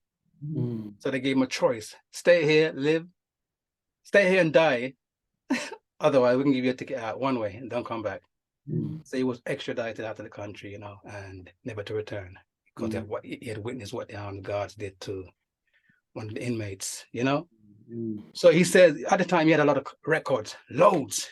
And he goes, because my name is Clive. And he looked at me and he goes, Clive, why, when I come, can't take them control these. Come and know you love music. That was my first encounter with a nice portion of some nice roots music from Johnny Clark, Dennis Brown, you name it, man. Because he was a roots man, you know. And it was just that 7 inches and 12 inches album, etc. And that was a blessing. So my music collection was like based on that. Now when I'm going to school now, I'd record some of those songs, go to school, you know. And every time I'm playing, there was a song that I used to play from Fred Locke from the album 7 Miles of Black Starlight. That was a song that was doing big things back then. And I was like to myself, oh, where you get them kind of music from? You know what I mean? And like every time we played Clash, I'm always winning. So, you know, I became that mandate where I was like recognized for the fact that my knowledge and my, you know, my selection was always, you know, on point. So yeah, some music has always been there from school days, and that's good memories too. Yeah. That's a beautiful memory, actually. I'm like, wow. So you were how old then when your uncle left? Ah, wow. We were living in Fulham. No, we went to White City. I would say about 7 to 9. Okay. Around 79. Yeah. Yeah. Wow. Yeah. Cousin Keith, man. Yeah. Good memories. Yeah. Yeah. Is he still alive? Yes, till this very moment. Yeah. Still Okay. alive. Amen. Well, Yeah. listen, Yeah. right? It's what it is, you know what I'm saying? He had to do what he had to do, but Yeah. you benefited in regards to the music, though. You know Yeah. what I mean? It's Yeah. a beautiful thing. So now, out of school now, I mean, I don't know if it's still bad, you know, because you just say you was full of badness, but out of school now, badness. I think Mum whipped that out of him. Yeah, But mommy, look it out of I'm him. assuming. We all went through that process. We all did. We all did. You think your mom was strict? My mom and dad. Me didn't have to do. No, sir. He's now a figment of his former self, trying to discover who he is as a new man. Sorry, go on. He has been she rehabilitated him. That's what funny, man. It's a rehabilitation when them done beat you. I'm not even going to answer no more because I'm going to hold Fifth Amendment on that one. Yeah. Say no more. But So when you get out of school, out of school now, you're coming out of school because it's so much that you've unpacked it, right? And we're still in the school stage. So I'm just like, Lord God, I know you took me and 10 Star back to where we was to be like, yeah, man, I went through the same thing. So I thank you for that because here we are today. Yeah. Telling the story. You know what I'm saying? Telling the story, and I think that's what it is. So, yeah. So out of school now, you're coming out of school, or when you leave school, what? England is what? 15 or so when you're getting out of school, isn't it? It's about that. Yeah, I left school in 1981 and I went to college, Westminster College in Battersea. I was studying engineering, electrical engineering. I probably fell out a year in the course. It's like I said again, I couldn't settle in this country. I couldn't settle in the education. I just wasn't feeling like I was part of something here. I just felt like you don't belong here, you know? Yeah. So I just felt like an outfit, an outcast. You know, I didn't belong here, you know. So I was just like being that rebel. You know, so the rebel became a rebel with a cause. You know? By any means necessary, as Malcolm X says, you know, this is how we were surviving. You know, we left home, you know, I was on the streets, I was, you know, doing things, you know, wrong crowd or the in crowd or whatever, you know, and didn't what we had to do. You know, my first encounter with they call it drugs, but my first encounter with some herb substance or weed or marijuana, you know. I just left school and the same guy, Pierre, my best friend, he was invited to the party. At them time they were smoking like Embassy or Silk Cuts. Silk Cuts. Or B&H, you know. B&H, yeah. So, you know, with the, you know, and there was this white guy called Danny. I never forget this guy. He was one of our schoolmates from back in the days, you know. He saw me in the party. He said, yo, Robbie, what are you doing here? I said, well, I was invited, and, you know, we're laughing about school and all that. And I'm just smoking this little cigarette, you know, and just blowing smoke, you know, trying to look like I'm a boy and a man now, you know. I've left school now, so I'm in the big world, you know, I'm blowing smoke, you know. Yeah, drinking a drink and, you know, feeling good. But he's got this thing in his hand. He's like, he's just there smoking. And he's just blowing smoke. So he goes, what are you smoking? I go, cigarette, and he goes, nah, man, throw that down. That's rubbish stuff. That's what he's smoking. He goes, try this. He goes, smoke it like you're smoking a cigarette. So he goes, do what you do with the cigarette. Do the same, you know, engulf, you know, but let it come through your nose. So if you can imagine a Rasta man smoking a chalice now, yeah? He's done this big inhale, and all the smoke just came out my nostrils. Both of them just like a dragon, man. It's like everyone in place went, they go all excited. I'm like, yo. So anyway, he goes, yeah, pass it back. So I passed it back to him. Went back into the room where the music was playing now. Listen, man, that was Michael Jackson for the whole night, man. You know? I was on the floor busting some move, man. And I went looking for that guy. I said, yo, you got any more of that stuff, mate? And I was hooked on that up until 2000. I gave it up. Yeah. Right. That's good. This guy Pierre seems to be somewhat famous. You know what? As I'm talking to you now, I've got him on the other screen over there. You know. Okay. Yeah, I'm looking at him as I'm talking to you guys. Just Yeah, some of the stuff. he's somewhat famous. I got to meet this famous man. Yeah, we have to meet him. Yeah, meet him. He's in Barbados. He's in Barbados at the moment. He's in Bless Barbados. him up. Bless him up. Yeah. Big up, Yeah. Pierre. Yes. Yeah. Yeah.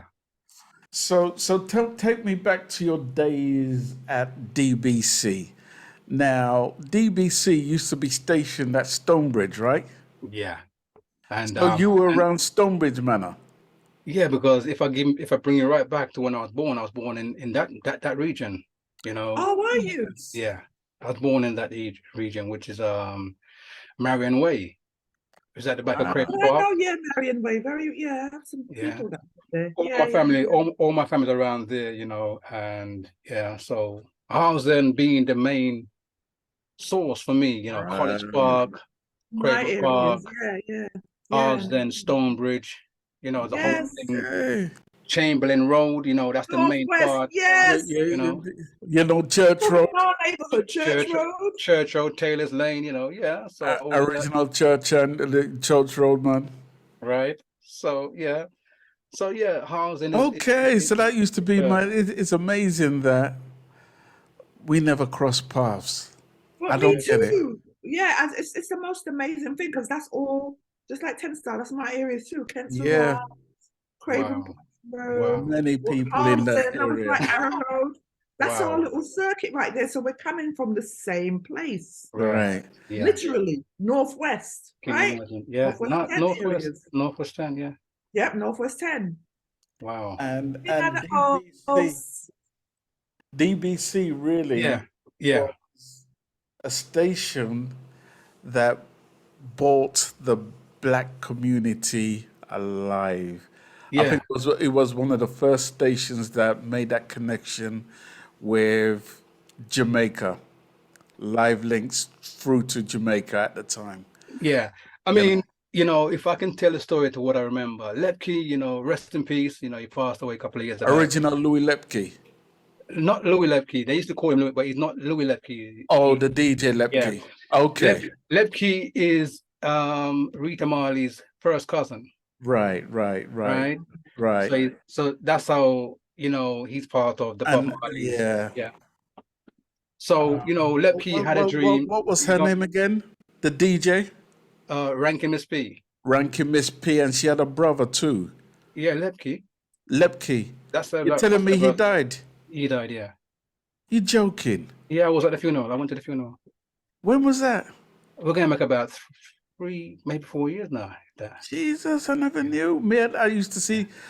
Plus, I never knew his name was Lepke, but I knew him as something else. Leroy. That's it. Yeah, Leroy. Yeah, Leroy Anderson. Yeah. Oh, Jesus. May soul rest in peace. Yes, but definitely. I'm learning something new. Damn. Yeah. Speak your truth, man. So, you know, being around Lepke, I met Lepke in 1981 with my friend, my best friend, you know, to this day, Uncle Don. You know, I'm Fawda Don, he's Uncle Don, and his official name is Keith. You know, he knew Lepke because he used to go down to Portobello Market every Saturday and buy. That's right. Bits and pieces. Yeah. One day he took me down there. You know, I was DJing, you know, on different sound systems at the time, and you know, we just love music, and we was always just going from sound to sound. And one day he brought me down there. We met up with Lepke, and Lepke had like a store where he had like merchandise where it was T-shirts, records, cassettes, etc. And he had it all displayed out there. He had a lot. Yeah. Yeah. And every carnival, you know, he'd be doing the main stage just by the Portobello Green. That's right. That's right. We did Meanwhile Gardens, and then we did Tavistock Square. So he took me and Keith on as his pupil, because at the time you had Mecca Banton, which was the first youth that was around him DJing. That remember them young boys around on the mic? Yeah. That was Mecca Banton, right?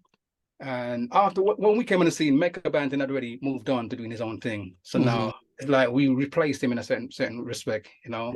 Right. So now me and Uncle became the fundamental part of what Lepke was doing. You know, again we met up with I'm not even going to stray from this. I want to talk about Lepke. the journey that he took was the fact that, you know, there was no reggae stations for ourselves. Yes. And when you had people station like Radio Carolina Mm-hmm. and all this other station that was out there doing things, you know, on the pirate ships on the water. Yeah. He thought, no, I'm not going to go down that road. You know what I mean? I'm going to try and bring it closer to home. Mm-hmm. So he found a little building, you know, went up there with that, and he erected more or less an area. And from there, you know, that station became Rebel Radio. And I think they weren't happy with the name, where they thought, nah, the BBC was in place, you know, and we know what it stands for, British Broadcasting Corporation. Yeah. So he thought, no, we're going to come with something similar to that and call us DBC, Dread Broadcasting Corporation. Yeah. And at the same time, we're going to take the P out the police boys and put a spliff in their mouth, you know. So all the t-shirts were made, you know, and everyone was like, wow, we're getting as far as that, you know what I mean? But yeah, I didn't get a chance to more or less broadcast on the station as a DJ. But I was like an MC whenever he got gigs in the Astoria, you know, because this guy called Wilf Walker was a big promoter. I don't know if you know that name, Wilf Walker. No, it doesn't ring a bell. Big, mega, you know. And he more or less was putting on these big concerts where he had like Midstein Roots, Burning Spear, name all the big artists from Abyssinians, Wailing Souls. Every other week or every other 2 weeks, we're down at their store in Tottenham Court Road, you know, down there. So that's how we more or less got more headline news in this thing now. And I kept saying to Lepke, bring back the station, you know. But his dream and aspiration towards the station had actually crumbled because of how things fell apart, you know. With that now, because he knew that we were DJs, it's like he had a different dream. It's like something hit him in the head, and it's like somebody offered him, listen, I can take on this with you. Rather than being the radio station, just set up a recording company. You got all these young talents around you, i.e. myself, Uncle Don, and some other people that was around us, you know. Let's make a recording company and call it The Studio, you know.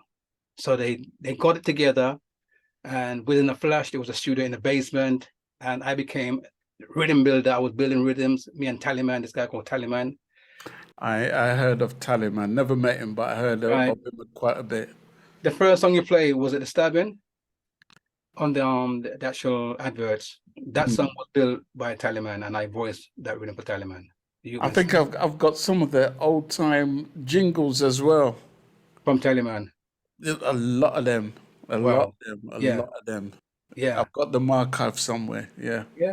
But you know, the journey with Lepke was a good one. You know, that was a good school for me. You know, because it opened up some doors for me. You know, it gave me hopes that, you know, there's things out there. You know, my first song that I tried to put out there, I wouldn't even say try, but it was out there. That song took me to Japan, and it was a song called Monkey Man. You know, it was the same punchline that Tooth and the Matos had, but I changed it up to Monkey Man. Exactly. I never heard of you, I never seen you, and you are run up. I changed it up to my own, you know. Right. What Monkey Man is, it's a thing where, because I see you doing something, I'm gonna follow you. So them say follow fashion, kill monkey. Monkey see, monkey do. Right. So that's what I did with the song. So you know, I wrote the song. It was a catchphrase song, because the song was more or less transported to Japan without my knowing.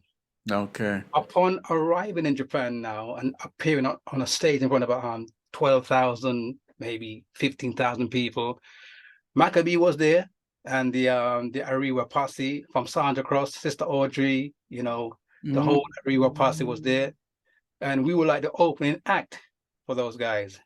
So upon me now being called on stage for the first time in front of so much people, you know, jumped on stage now and started to perform the same song. The people are now singing my songs to me, General and Sharon. I'm like, where I say? Yeah. What go on, yes, sir? Yeah. Them call that overnight business. Oh, yeah, sing my song. I'm in it.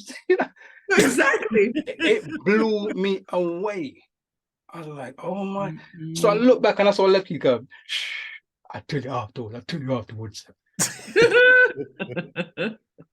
So it's like I got like girls that's in the audience now jumping up on stage now and trying to, grab me and, wind up and, get carried away with me on stage. And I'm like, if I wasn't strong enough, man, I'm going head first like I'm going to do a dive into the crowd. You know what I mean? So it's like, and I've got the thing in my hand saying, we're trying to, sing the song. And I'm like, and the girls, listen, man, I was being stripped on stage, man. Jesus. My clothes is coming off, everything's just being ripped off. Lepke has the video. He's got the video. Damn. Yeah. Wow. I've yet to see the replay. So who did you voice that for? Which label? Or was it a pre-release? That was for D Studio with Lepke. D Studio. It didn't get released because there was a stigma about the song. There was 3 names that I called in the song because at the time, the epidemic at the time was HIV, AIDS, prostate, and I highlighted Kenny Everett, Rock Hudson, and Liberace. So I apologize if I caused any offense calling those names, but at the time they all died of AIDS. HIV, yeah. So I more or less branded those names in the song, not saying, Bombay by like Bojo did or Shabba said.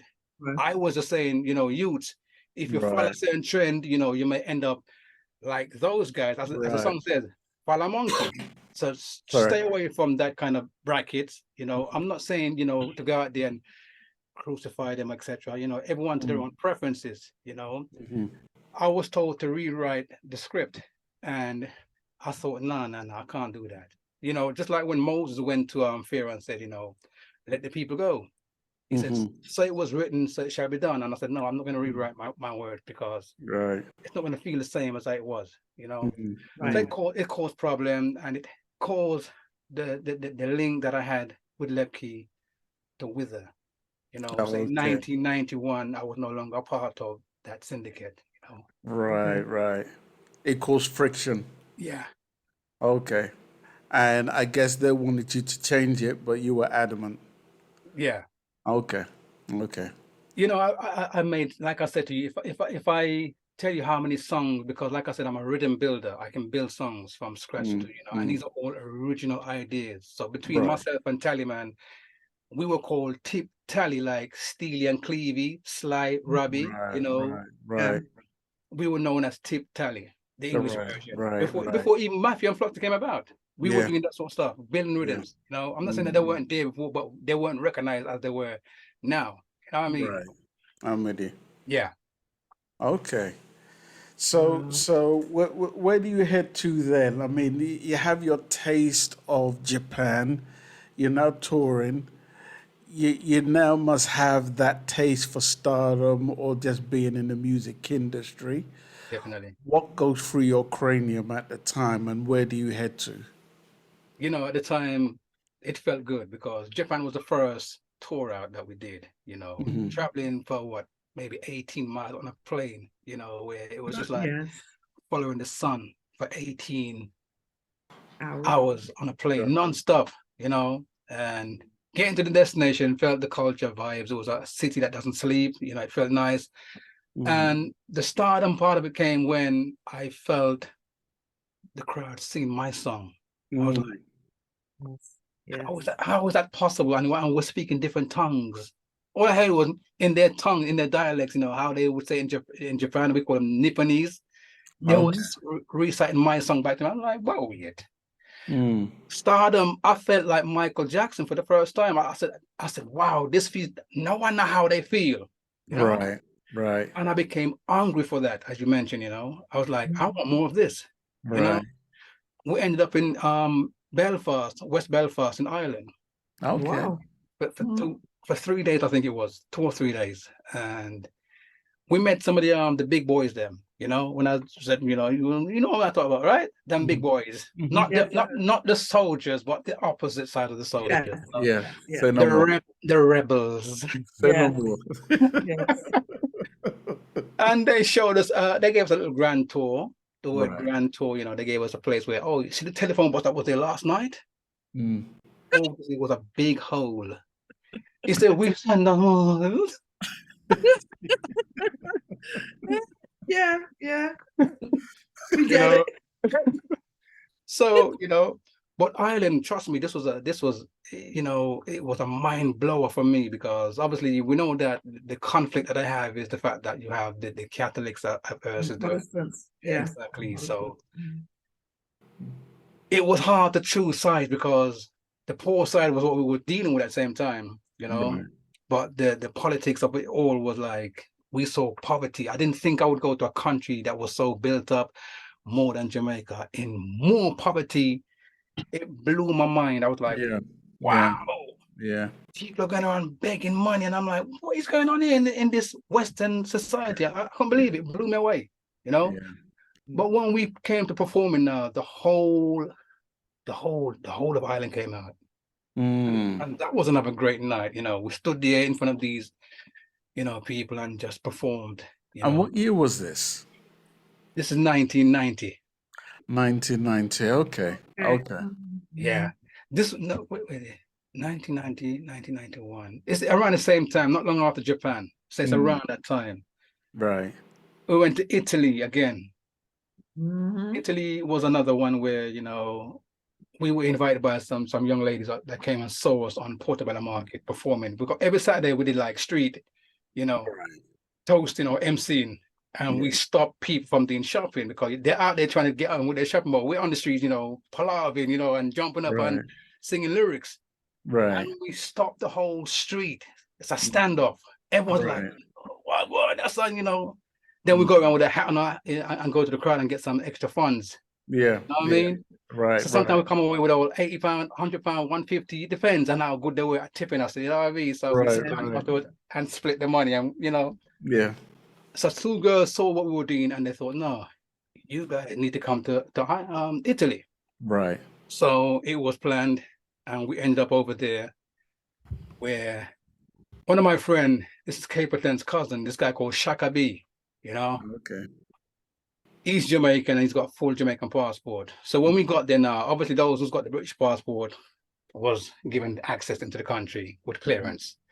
His passport became a problem. You not come here. Why you come here? You bringing problem. No. He's an artist. He's one of us. The people here to pick us up, they weren't having it. They were just like, nope, he not come. He bring problem. You have money? He said, no, I haven't been paid yet, so I don't have any money. So they were, you can't come into our country. And it was one big palaver, for the next 2 hours. We're trying to barter with him, say, listen, we're not troublemakers, we're artists, we bring music to your country, and this is what we do. He was not allowed in the country, so they kept him out, and we had to go forward and get on with the show. And they said, don't worry, we'll try and get him out. But these guys didn't stick to their words. So the night in question now is when we're going to go out and perform. So I said, listen, my friend came here to make money as well. The fact that he's not here is not his fault. Okay, so let's try and reason on a level where we can all get some clearance, in moving forward. Yeah. He goes, what are you proposing? I said, listen, because he's not here, he can't be paid. Yeah. But I would feel better if you can pay him at least half of what you would have paid him. Who tell me for God said that now? The other guy does this guy now. This guy he's reasonable, but the other one now was very arrogant and ignorant. And I'm like, wow, what are you talking about? What are you talking about? Nothing no goes on. He went on. I'm like, bro, man, put a bit of compassion to this. Come on, man, it's not his fault. Yeah. If you can't pay him at least half of the money, then we have no show. No show. I'm sorry, we can't do this. The man pulled out a knife for me, General. One of them Rambo knives, big like that, like a machete. What are you talking about? Listen, and because I'm not that person to come up me with, I'm gonna jump up to that. You made me get excited. I was like, what? I best say go with it, brother. You know what I mean? So I went to, and my Taliban goes, Tipper, no. I said, Taliban, but if they can't reason with us, then there's no show. We just scrappy do this and go back to London. It's not a problem. You know what I mean? This man is trying to, I'm like, brother, one day you're going to come to London, remember this day, yeah? if you don't do me nothing right now, remember this enough. You come to London, I don't, the other guy, no, we all calm down, let's tackle this like big man. Right. He goes, we will give you for your friend. Okay. And he looked at me and I looked at him. I'm like, look at you though, man. Not ranking tax, what's the name of the sound? One Love sound from Japan. Right. One Love sound, yeah? Mm-hmm. Anyway, we went to the dance in question.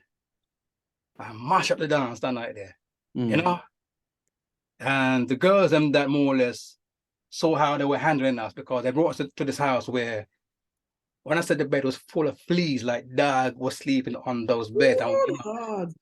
I had locks, long locks, pretty locks, yeah, full beard, everything, pretty boy, with locks on, I never would have believed it. Yeah, I had locks, yeah, and so I start scratching. I'm like, oh, that's everywhere, downstairs, upstairs, all around me. I scratch. I said, tell him, you're all right. He said, no, man, something all right. I said, no. I said, yeah, that man said, so the girls saw what was happening. So, no, we're going to have to rescue you guys. Come and stay with us at our parents' house. So we ended up leaving those guys and, going and spend some time there. So here what happened now. The first night we slept there, we were well fed and welcomed to a house with such humbleness. We didn't meet the dad yet. The dad was still working. But the next morning when we woke up, the dad came. Hi, how you guys doing? And it was such a warm and wonderful feeling to be so welcome into a home of such kindness and humbleness. So we explained to the guy that our friend was being detained. Was being detained, and he goes, which airport? And we told him. He said, I'll be back. He came back with my friend, General. He came back with my friend. He came back with my friend, man. Wow. This man is a top. He's a don, you know what I mean? Yeah. So we did shows, it was wonderful, man. It just felt, this guy was a big name brand. I don't know who he was, and still this day, if I can pay back any kind of gratitude for what he had done for my friend, man, I'd like to go back and repeat and say, listen, man, we don't forget, you know what I mean? Yes. So Italy was a good experience as well, And from there, the whole thing ceased, as I said, when I decided to depart from the crew, and I took 26 years out of the game. 26 years. Yeah, I mean, it's amazing that, especially because I think when I got to know your name on the circuit, you were doing the radio station. Right. But obviously you've been doing your stuff on the circuit for quite a while. Prior to you being on the radio station, I think your name was pretty quiet around, because I think there was a lull period in your career.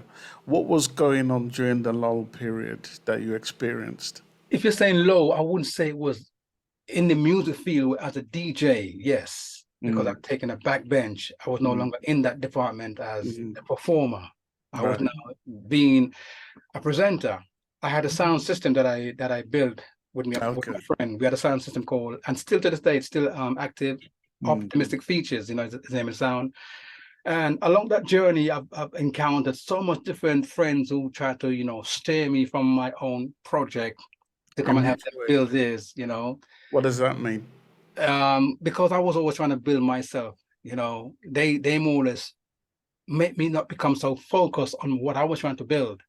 So I was like building their project rather than my one. Right. It wasn't until long years after lessons of torment and torture, and I thought, no, I can't go no further with this.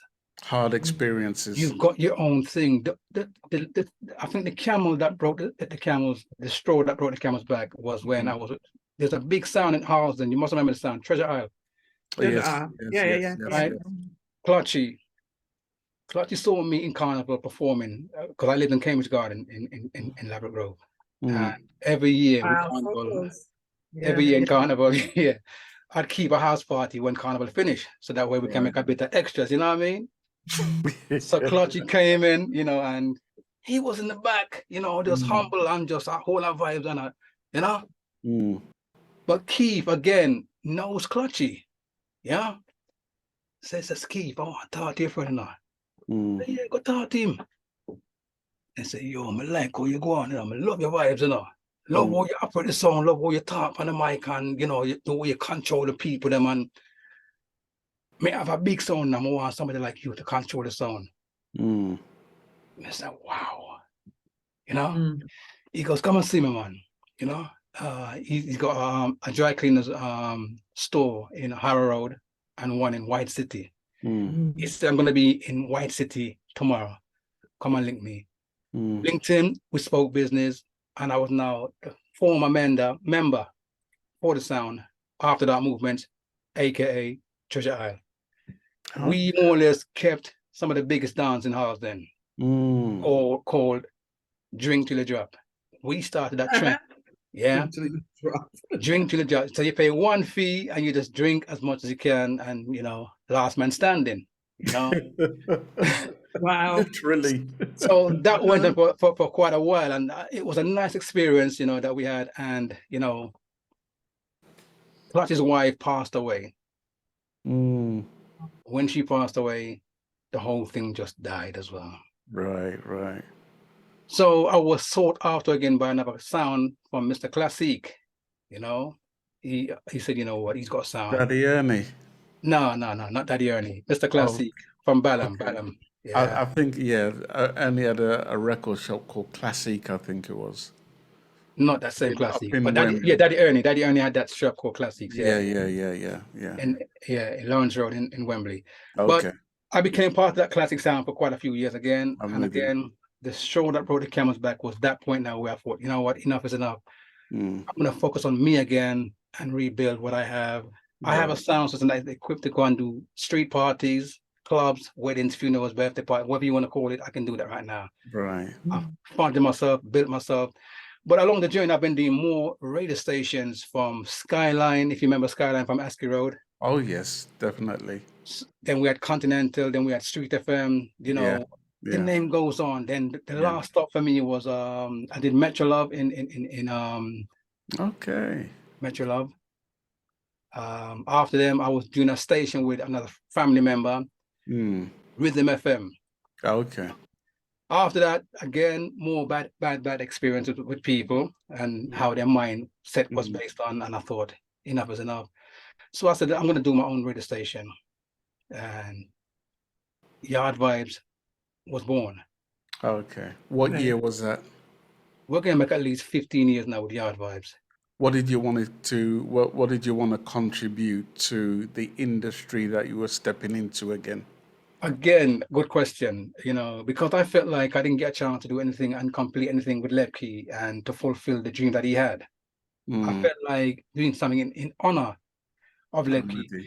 And he gave me full steam because he and I were still good friends regardless of the fact that I left the crew. We still kept that, you know, that compound thing where we kept it real, and you know, I still see him and we still laugh and, you know, talk about the past. Right. You know, so he gave me blessings. I said, yes, Father, that's what I do. Do your one thing, and he gave me full 100% blessings. I said, do your thing, brother. You know. But when I was on the other station, you know, RJR, you must know RJR or of course, yes. Revive FM. Yeah. You know?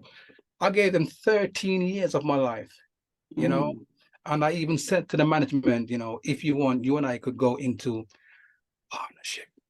He then said, no, that now work and blah blah. I'm one up. I said, all right, respect. You know.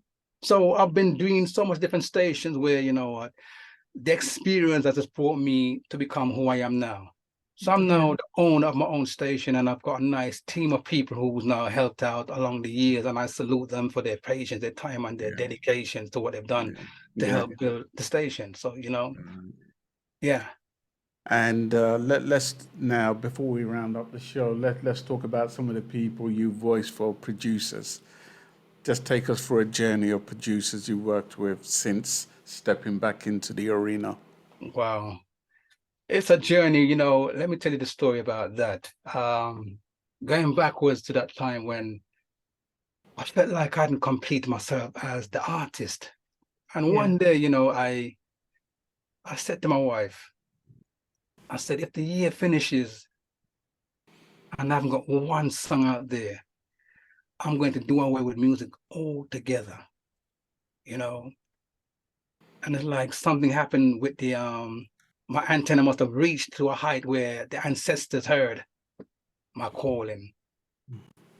And they thought, okay, you want to come back into this?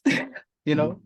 So, you know, something mystical happened. You know, I had an injury that happened to me. I blacked out at a point, woke up in hospital with a broken hand, etc. A lot of things happened. And that same broken hand became the mighty weapon where I was now writing songs. So now I was now reaching out to producers. I call some of them reducers, you know. I'm not going to explain why, but, you know, I think you may get the drift with the word reducers, you know, but I approached quite a few of them, you know, and some of them said, yes, Father, come forward. And, you know, I did some vocals. I think Star Vibes would have been about the second person that I approached. I've always 3 songs for Star Vibes. At this point, I had no idea you had done anything named singing or DJing or whatever. Right. I just knew you as the radio man. Exactly. Right? So continue your journey. So I met up with Mr. Basie. You know, I more or less, he was one of my fundamental listeners on the station. Every Saturday, he and a friend of his would be, you know, like religious, like they're going to church. Yeah. He would say, no, man, listen to Fawda Don Show, listen to Fawda Don Show, you know, and, you know, perhaps, you know, along the line, we met up and he said that he's a singer. And I said, you know what, send me some of your stuff then, you know, and I was like, wow, I like this sound because it sounds different to what I'm used to hearing, you know, and I've played one of his songs for at least, he can tell you for himself, but I'm not even going to go down that road, but the song became phenomenally known by everyone now because everyone was now singing that same song. Really, Rat-ta-ta-ta-ta, yeah. Not that one, but that's his. But that's his punchline, you know. And the song that we're talking about is a song called "I Really, Really Love You." Okay, yeah. That song, I play that song every week without fail. But anyway, I went to his house one day and he was playing this rhythm, you know, and kind of liked it. So I was doing a little freestyle on the spot. Right. Not knowing that he was recording. He went to Jamaica. And like I said, well, I got a surprise for you, no more. What are you talking about? Yeah, when I was in Jamaica, man, I did something for you now. Did what? What are we talking about? He said he had recorded my voice with a song that I was doing for him, you know. It's a simple song, you know. It's a song called In the Garden. Right. Know? And I just felt like it wasn't ready, but after looking back at it, you know, he meant well, you know, because he liked what he heard. And I just found that there was a few mistakes in it, but you know what? He meant well in what he did, you know. So I said to him, listen, let me come back and do a proper song for you, you know what I mean? So I went back and I did a song for him called Them I Got Tired for Some Fears, right? On the Craven Poppy rhythm. Okay. That big song, that big rhythm there, Bob Marley's rhythm. Craven, I got your that same rhythm. So, you know, I didn't like what I heard on, I thought, you know what? I said, can I go away and give you a better song? He goes, all right. So I went away and I put the rhythm on in my ears and I just thought, you know what? First class, you know. Because the one with first class, there's no second class or third class. We're all born at the same time, how we're born, you know, at that point in time. So I wrote the song, you know, and performing that song now, when I came back now, you know, Alison Mason from Shining Stars gave me my first debut appearance on one of her highlights, one of her shows. And upon coming back with that song, you know, I performed that as my second song, you know, because I did the Youth Man Stabbing, and that did First Class. I wasn't born a alien, I'm in no favor hooligan. Me come a first class, me a Jaja plan. Trying to angle me like a boomerang. Yeah. I performed that song in quite a few places, from Tottenham, you know, Empress Kaya, like I said, religiously, she's been one of my favorite, you know, followers with my craft, you know. She's been there to support me in all these places, you know, far and near. It doesn't matter how far it is. She's got, you know, and she makes that distance. Right. From Hootenanny to Tottenham to, you know, as far as we can go, she's there, you know, religiously, you know, supporting me and giving me that little push, you know what I mean? So I salute her all the time. So yeah, performing songs, you know, that was another welcome back for me, you know, on the scene now as trying to break through with Southwest Massive, because Southwest crew is hard crowd to please. Hardest. If I was in Harzen right now, I'd be a bigger name brand. Over South, man. I mean, I don't know what it is. If you're not in the clique, the syndicate, the unit, or whatever it is, man, you don't fit in, man. And it's sad. It's because it's crossed the ocean, mate. That's what it is. Which is why I said reducers, you know. So a lot of people who I approach, when I approached them, they were like, nah, not can't work with them. But those who took me up, you know, from Joe G, the late Joe G, you know. Yeah, I worked with him as well. I did a song with him called Pantomime, you know.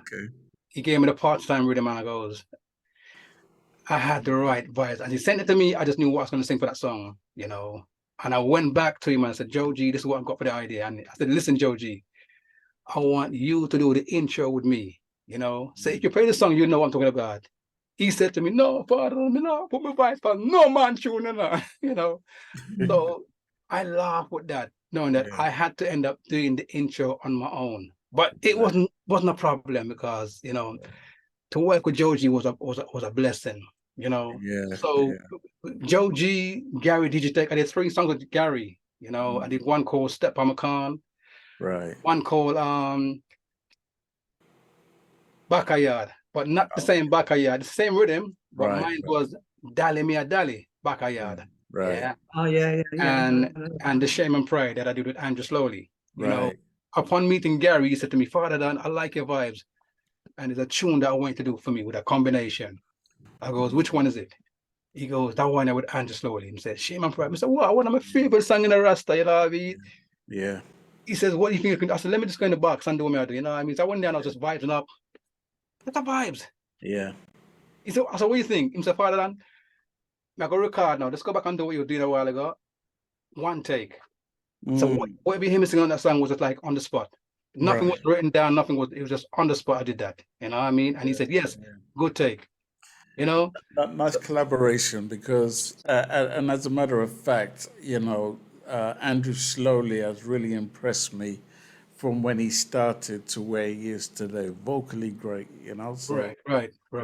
And that particular song. And it's amazing you worked with, you know, Joe G, you know, and I remember him, you know. Yeah. From the days when I used to work with him. As a matter of fact, a good friend of mine who had produced him back then had introduced me to Joe G. Wow. And you'd know who I'm talking about because he sadly passed away from complications and so forth, Sandino. Wow, yes, Sandino, I'm virgin, that was my virgin. Again, with classic sound, Sandino and I were the mic man. We were the man that kept the vibes in the parties. Right. Sandino and I, yeah. So yeah, very good friend of mine, Sandino. Let's just play a little snippet of that tune you talked about. It's called Pantomime, right? Pantomime, yeah. Okay, so let's just play a few bars of that particular track. Just introduce your song and we'll play it. Yep. Ladies and gentlemen, you're locked onto SPRB Radio Podcast with 10-Star General and Sharon Mango. This is a song called Pantomime done with Joe G. Big up all those who remember the time when we used to go to parties and clubs. Run the rhythm selector. Yes, well, let's take that from the top to the very last drop. All right, here we go. This is Fawda Don. Conversation show. Greetings, one and all. This is Lloyd Brown, and you're in tune to SPRB Radio, the station with integrity. Remember me tell you, Lloyd Brown giving full endorsement to the team. See? So SPRB Radio, I beg you, kick it to it. Let it go. What go on, Virgin? What go on with that? What you want to see now? A long time I got dance now, but hear some real reggae music now. You know what I say, no? A long time I got and dance to you know. Yeah, man, you remember them ten from the 70s, 80s, 90s. Used to go upstairs and dance and hear same music. Tune like a party time. You know, remember them tune, man? You tell you come listen, this your pantomime. Watch out, we a bubble bump party time. What one brushing? Pull it up again. I love doing that. You sure do. Run it. Real reggae music, you know. You know what I say, no? A long time I got and dance to you know. Yeah, man, you remember them ten from the 70s, 80s, 90s. Used to go upstairs and dance and hear same music. Tune like a party time. You know, remember them tune, man? You tell you come listen, this your pantomime. Watch out, we a bubble bump party time. Music sweet, it not sour like lime. Pull it up, selector, one more time. You tell you come listen, this your pantomime. Watch out, we a bubble bump party time. Music sweet, it not sour like lime. Pull it up, selector, one more time. Reggae music, I come from way back. Me mama and me papa was little children. Me grandfather asked the me grandmama asked y'all. And then the tune used to play in the rumba. You coulda mix it up with a little soca rumba. Men to one calypso, what a mix. Take your time, cool down your temperature. Reggae music for your structure. Sing out. Party time. Woo! Big tune, love it. Love the vibration. And I've always loved that rhythm. Yeah, me too. So there you go, the intro that was saying, what go on, brethren? What go on, me done? That was supposed to be me and Joe G. But okay. I mean, not put my voice for nothing. R.I.P. Joe G, man. May he rest in peace. Yes. Well, let's round up the show. Sharon, any more questions? Actually, no. What I want to say to you, though, Fawda Don, we could talk to you all damn day. All day. You know, coming on this show, it always works out to be, it's literally a conversation. It's not no interview, it's a conversation. And, you know, you took us back to a time where we can literally visualize everything that you went through and connect it with our own lives. You are us and we are you.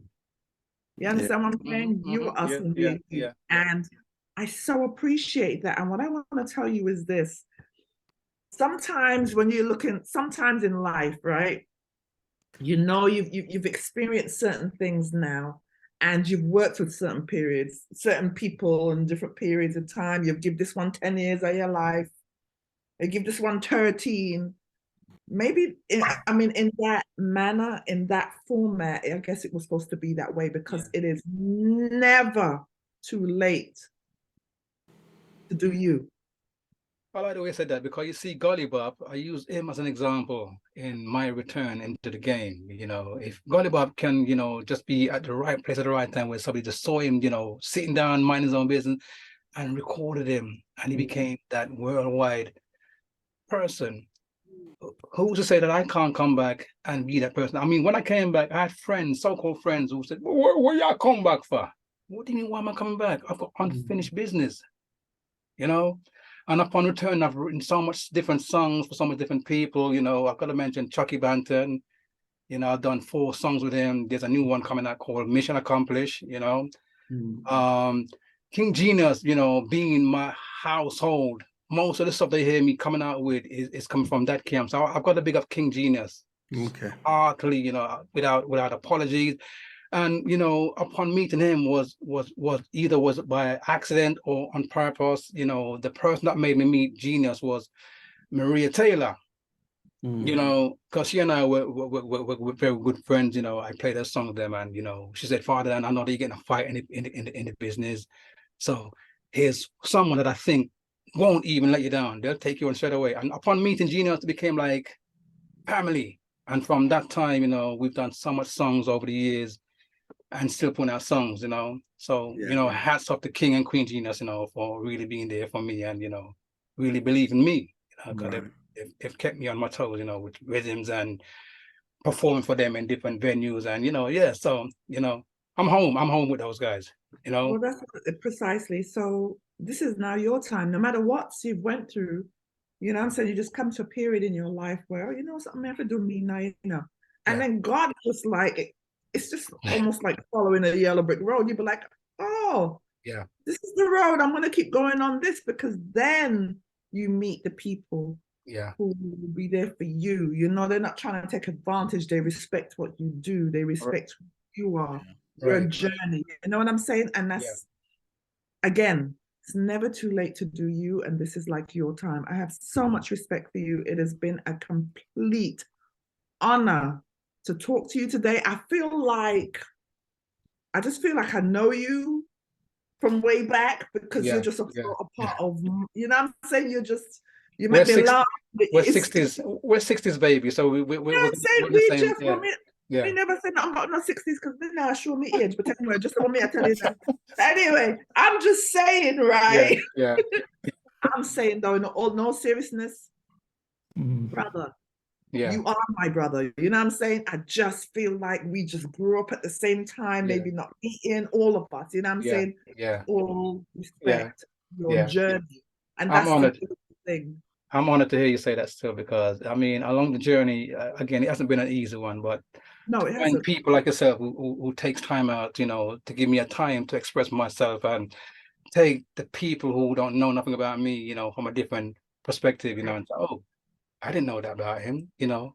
You know, he was a rebel, you know what I mean? But not a rebel, he was terrible, you know what I mean? But yeah, it gives them a different side of me. So they know me as a presenter or the artist, but one-on-one as we're having right now, it's a blessing to know that I can actually explain myself with my truth. And again, I didn't want to offend. If I have offended anybody, it's not intentional, you know? Yeah. I think one of the most important things we can ever do is speak our truth, because I believe we suppressed our voices for so long because of fear of offending whoever it is, or, you know, whoever, whatever. We've always been wanting to know, you know, I ain't got a problem, I love everyone, you know? But that's far from the truth, you know? Which is why there's so much mental illnesses and, you know, mental situations in our communities, you know? I've come across young black kids who maybe come from a one-parent family, you know, and they find I'm somebody they can talk to, so they open up to me. And one of the common denominators I will experience from every single one of them is, boy, I wish I knew you all my life. Because, you know, they felt they had no choice but to do the things they were doing. Only if they had a voice like mine for them to reason with. You know what I mean? And a lot of people who went through stuff, who felt they couldn't voice their opinions, many had suicidal thoughts. And the number of people who are committing suicide, and these are smiling faces, people will smile with you, you think everything's hunky-dory, but they're going through to four walls of a home thinking in 1,000 ways in which they can take their own life. Wow. Yeah. And I kind of applaud our generation, because, you know, it's like for you, and I'm just going to use you as the example. You were in Jamaica, you were just put in the middle of it. You're coming into an arena, which is the UK. Back in the 70s, 60s, 70s, England wasn't a bed of roses for anyone. You know what I mean? And you had to protect yourself. When we wanted to go to the park, my father would ask me, who are you going to the park with? And I would say, Peter, John, Billy, Mark. There was about 10 or 15 of us who used to just walk around. Not as a gang, but for protection. Yeah, right, man. You're right. Yeah. You know, I give thanks for those lessons, because those lessons, you know, again, like I said earlier on, has brought me to become the person that I am right now. Become that soldier. I've been a soldier. I've been militant. My ways of doing things. I wouldn't think you had it in you. You know, you haven't got a bad bone in you, mate. That's right. I'm as hard as a grape, man. That's what I hear you. Hard as a grape, you know. And I thank you for sharing your story on our platform. It's really a blessing, and, knowing your journey a little bit more, Yeah. knowing, what you've had to endure. It hasn't been a bed of roses, but you are determined to get to the place where you are today. And, Yeah. we respect you for that, for telling your story, and we respect you for your journey. Anything you want to say to anyone before we open the floor to anybody out there? Well, again, it's been a nice reasoning, and I just want to say thank you guys again, But I'm gonna let the people, if anybody wants to say anything to me first, and then I'll just All finish right, it. Sharon, you do your thing, girl. Okay, so if there's anybody in the room who'd like to say a quick word to Fawda Don, you know what?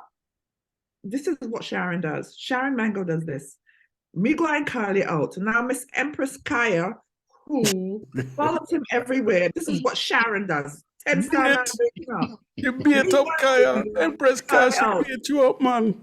Kaya, I go and call it out. Unmute, sister. Unmute. Can't hear you. Yes. Greetings. Yeah, can you hear me? Yes, we can hear you. Thank you for tuning in. Anything you'd like to say to Fawda Don? As you know, great interview, as always, and much love. You know how it goes. Yeah. Thank you so much, Empress Kaya, and thank you for being here. Thank you so much. Yes. And Miss Deborah D, you were saying some really beautiful things in the chat. She's like me. You want me to talk? Deborah, get beat up. She was saying some stuff in there, so we allow you to speak as well. But please, if you wouldn't mind unmuting and saying a little something. Maybe no. Yes. Good day, good afternoon, good evening, everybody. Pleasure to be here and to be listening. I'm listening keenly. That's my husband, and I'm very, very proud of him and his journey and what he's done. And as I said in my comment, the world needs to know. Amen. That's right, sister. I'm his greatest supporter, his biggest fan, and the person who's always going to be there next to him, behind him. Ain't no one taking your cheerleader place. Never. That's right. That can never happen. That's right. And that's why I called her out, because I wanted to, you know what I mean? Behind every great man is an amazing, strong woman. And you know the funny thing? I was using that quote the other day. Right. Yes. Behind every strong king, there is a queen. Yes, there is. And here she is. And the simple fact, because he's mentioned wife a few times. And I had a feeling, that's why I may call it out. But God bless you, sister. You can do You had a feeling. Oh, we talked before, didn't we? No, this is Sharon, not the other Sharon is the other Sharon I spoke to. Yes, I'm Sharon Mango. Yes. Oh, right. Totally confused. Okay. Not to worry. Okay, but thank you very much. You're welcome.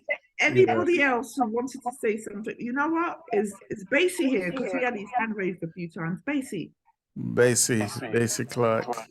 Basie Clark, are you there? Oh, I think you may be trying to work out to unmute. Are you trying to work it out? Okay. Yeah. But yeah, thank you to everyone who was here today. We're going to be back here tomorrow. And tomorrow we are talking about mental health, which is plaguing our community. So every month and every last Sunday of each month, we come here on a Sunday, 6:30 p.m., and we talk about mental health and other subjects, which is haunting our communities, So we're hell-bent on, talking about these things and making it okay to talk about issues that we have, and we're just going to be very, very open about it. So that's going to be taking place tomorrow. Next week, Saturday, is all about Basie Clark. Basie Clark will be our guest right here. So Fawda Don, God bless you, brother. We wish you every success for your future, genuinely. And, in any way, shape, or form which we can do stuff together, you either reach out to me or Sharon. I've got two Sharons. Sharon M, Sharon Sharon B. or Yes, Sharon? anything. Yes. Sharon left and Sharon right. Yeah. Any one of Yeah, us. Sharon, exactly. But for sure, it has been an honor. It has been a complete honor. Again, I feel like I've known you forever. You're just such a part of our own history. Yeah. And of course, matter of fact, you never know, we might be working together because I have some things over here in New Jersey. And Oh yeah, you got a studio. you got a studio. So yes, and that may I say, the link. Huh? Yes, yes. My husband, yes, Yes. for sure. And I love your sound, but I definitely have some stuff I'm like, yeah, Fawda Don. I would definitely pull him in. You know what I'm saying? 100%. I don't care who you work with, as long as I can wear my suit to the Grammys or the Billboard charts. Yeah, we have to put you up on the map. Yeah, you know, stuff, and we got to help each other, and I'm all about it. Naturally, and you know, I just want to quickly say before I forget, I was awarded, you know, nominated, you know, as what was it again, newcomer or best newcomer? Yes. Yeah, and you know, as much as I came second, it felt like I came first. So I just want to say props out to Lady TLC for recognizing me, you know, on her platform, you know. So yeah. Right. Congratulations, brother. Congratulations on that. You hear and there's going to be more to come. You know what I mean? Yeah. To me, you haven't even touched the tip of the iceberg. You have not. I haven't. There's so much more to talk about, honestly. But so much to talk about. There's enough works for you to do. Yeah.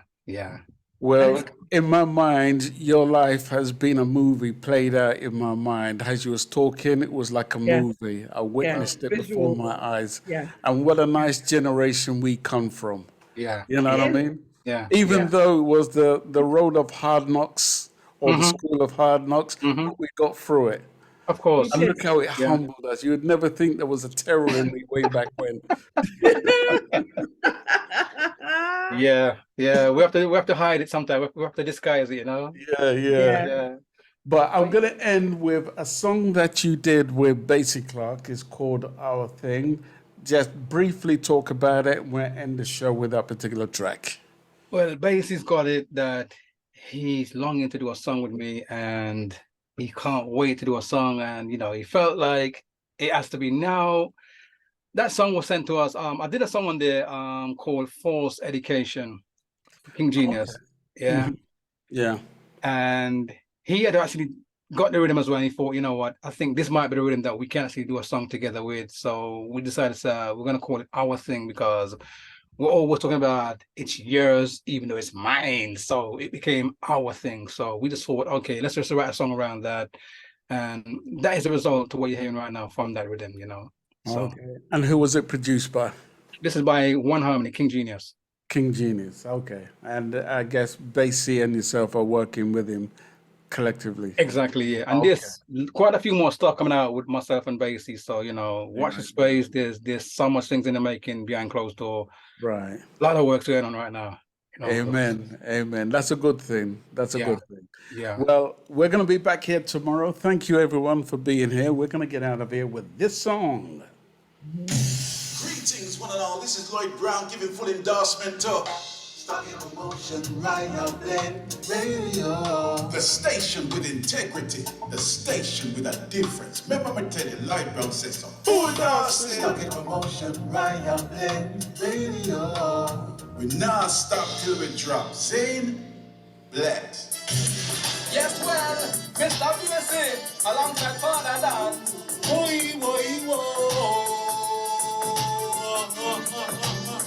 Tell them, I was born to do my thing. That's what we're talking about.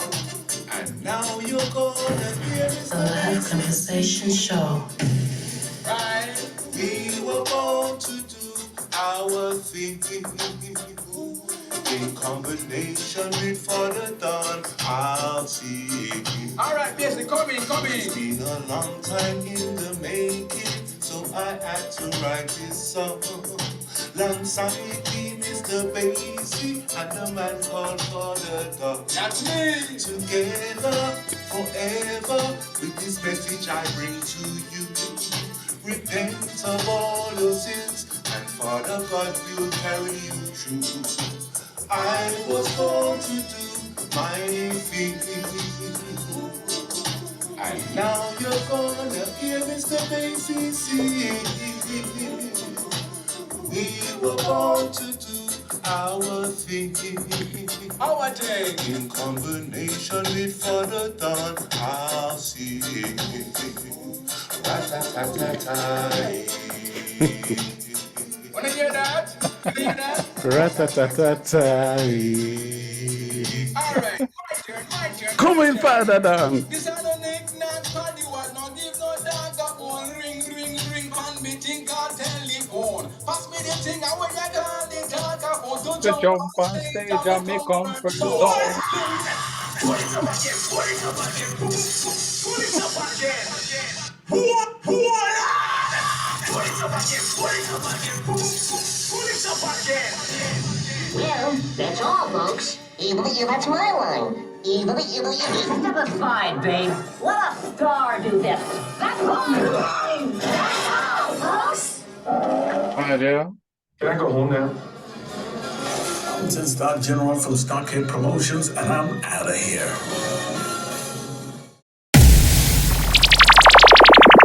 If you enjoy the content we provide on this YouTube channel, then why not help us by subscribing to SPRB Radio Podcast?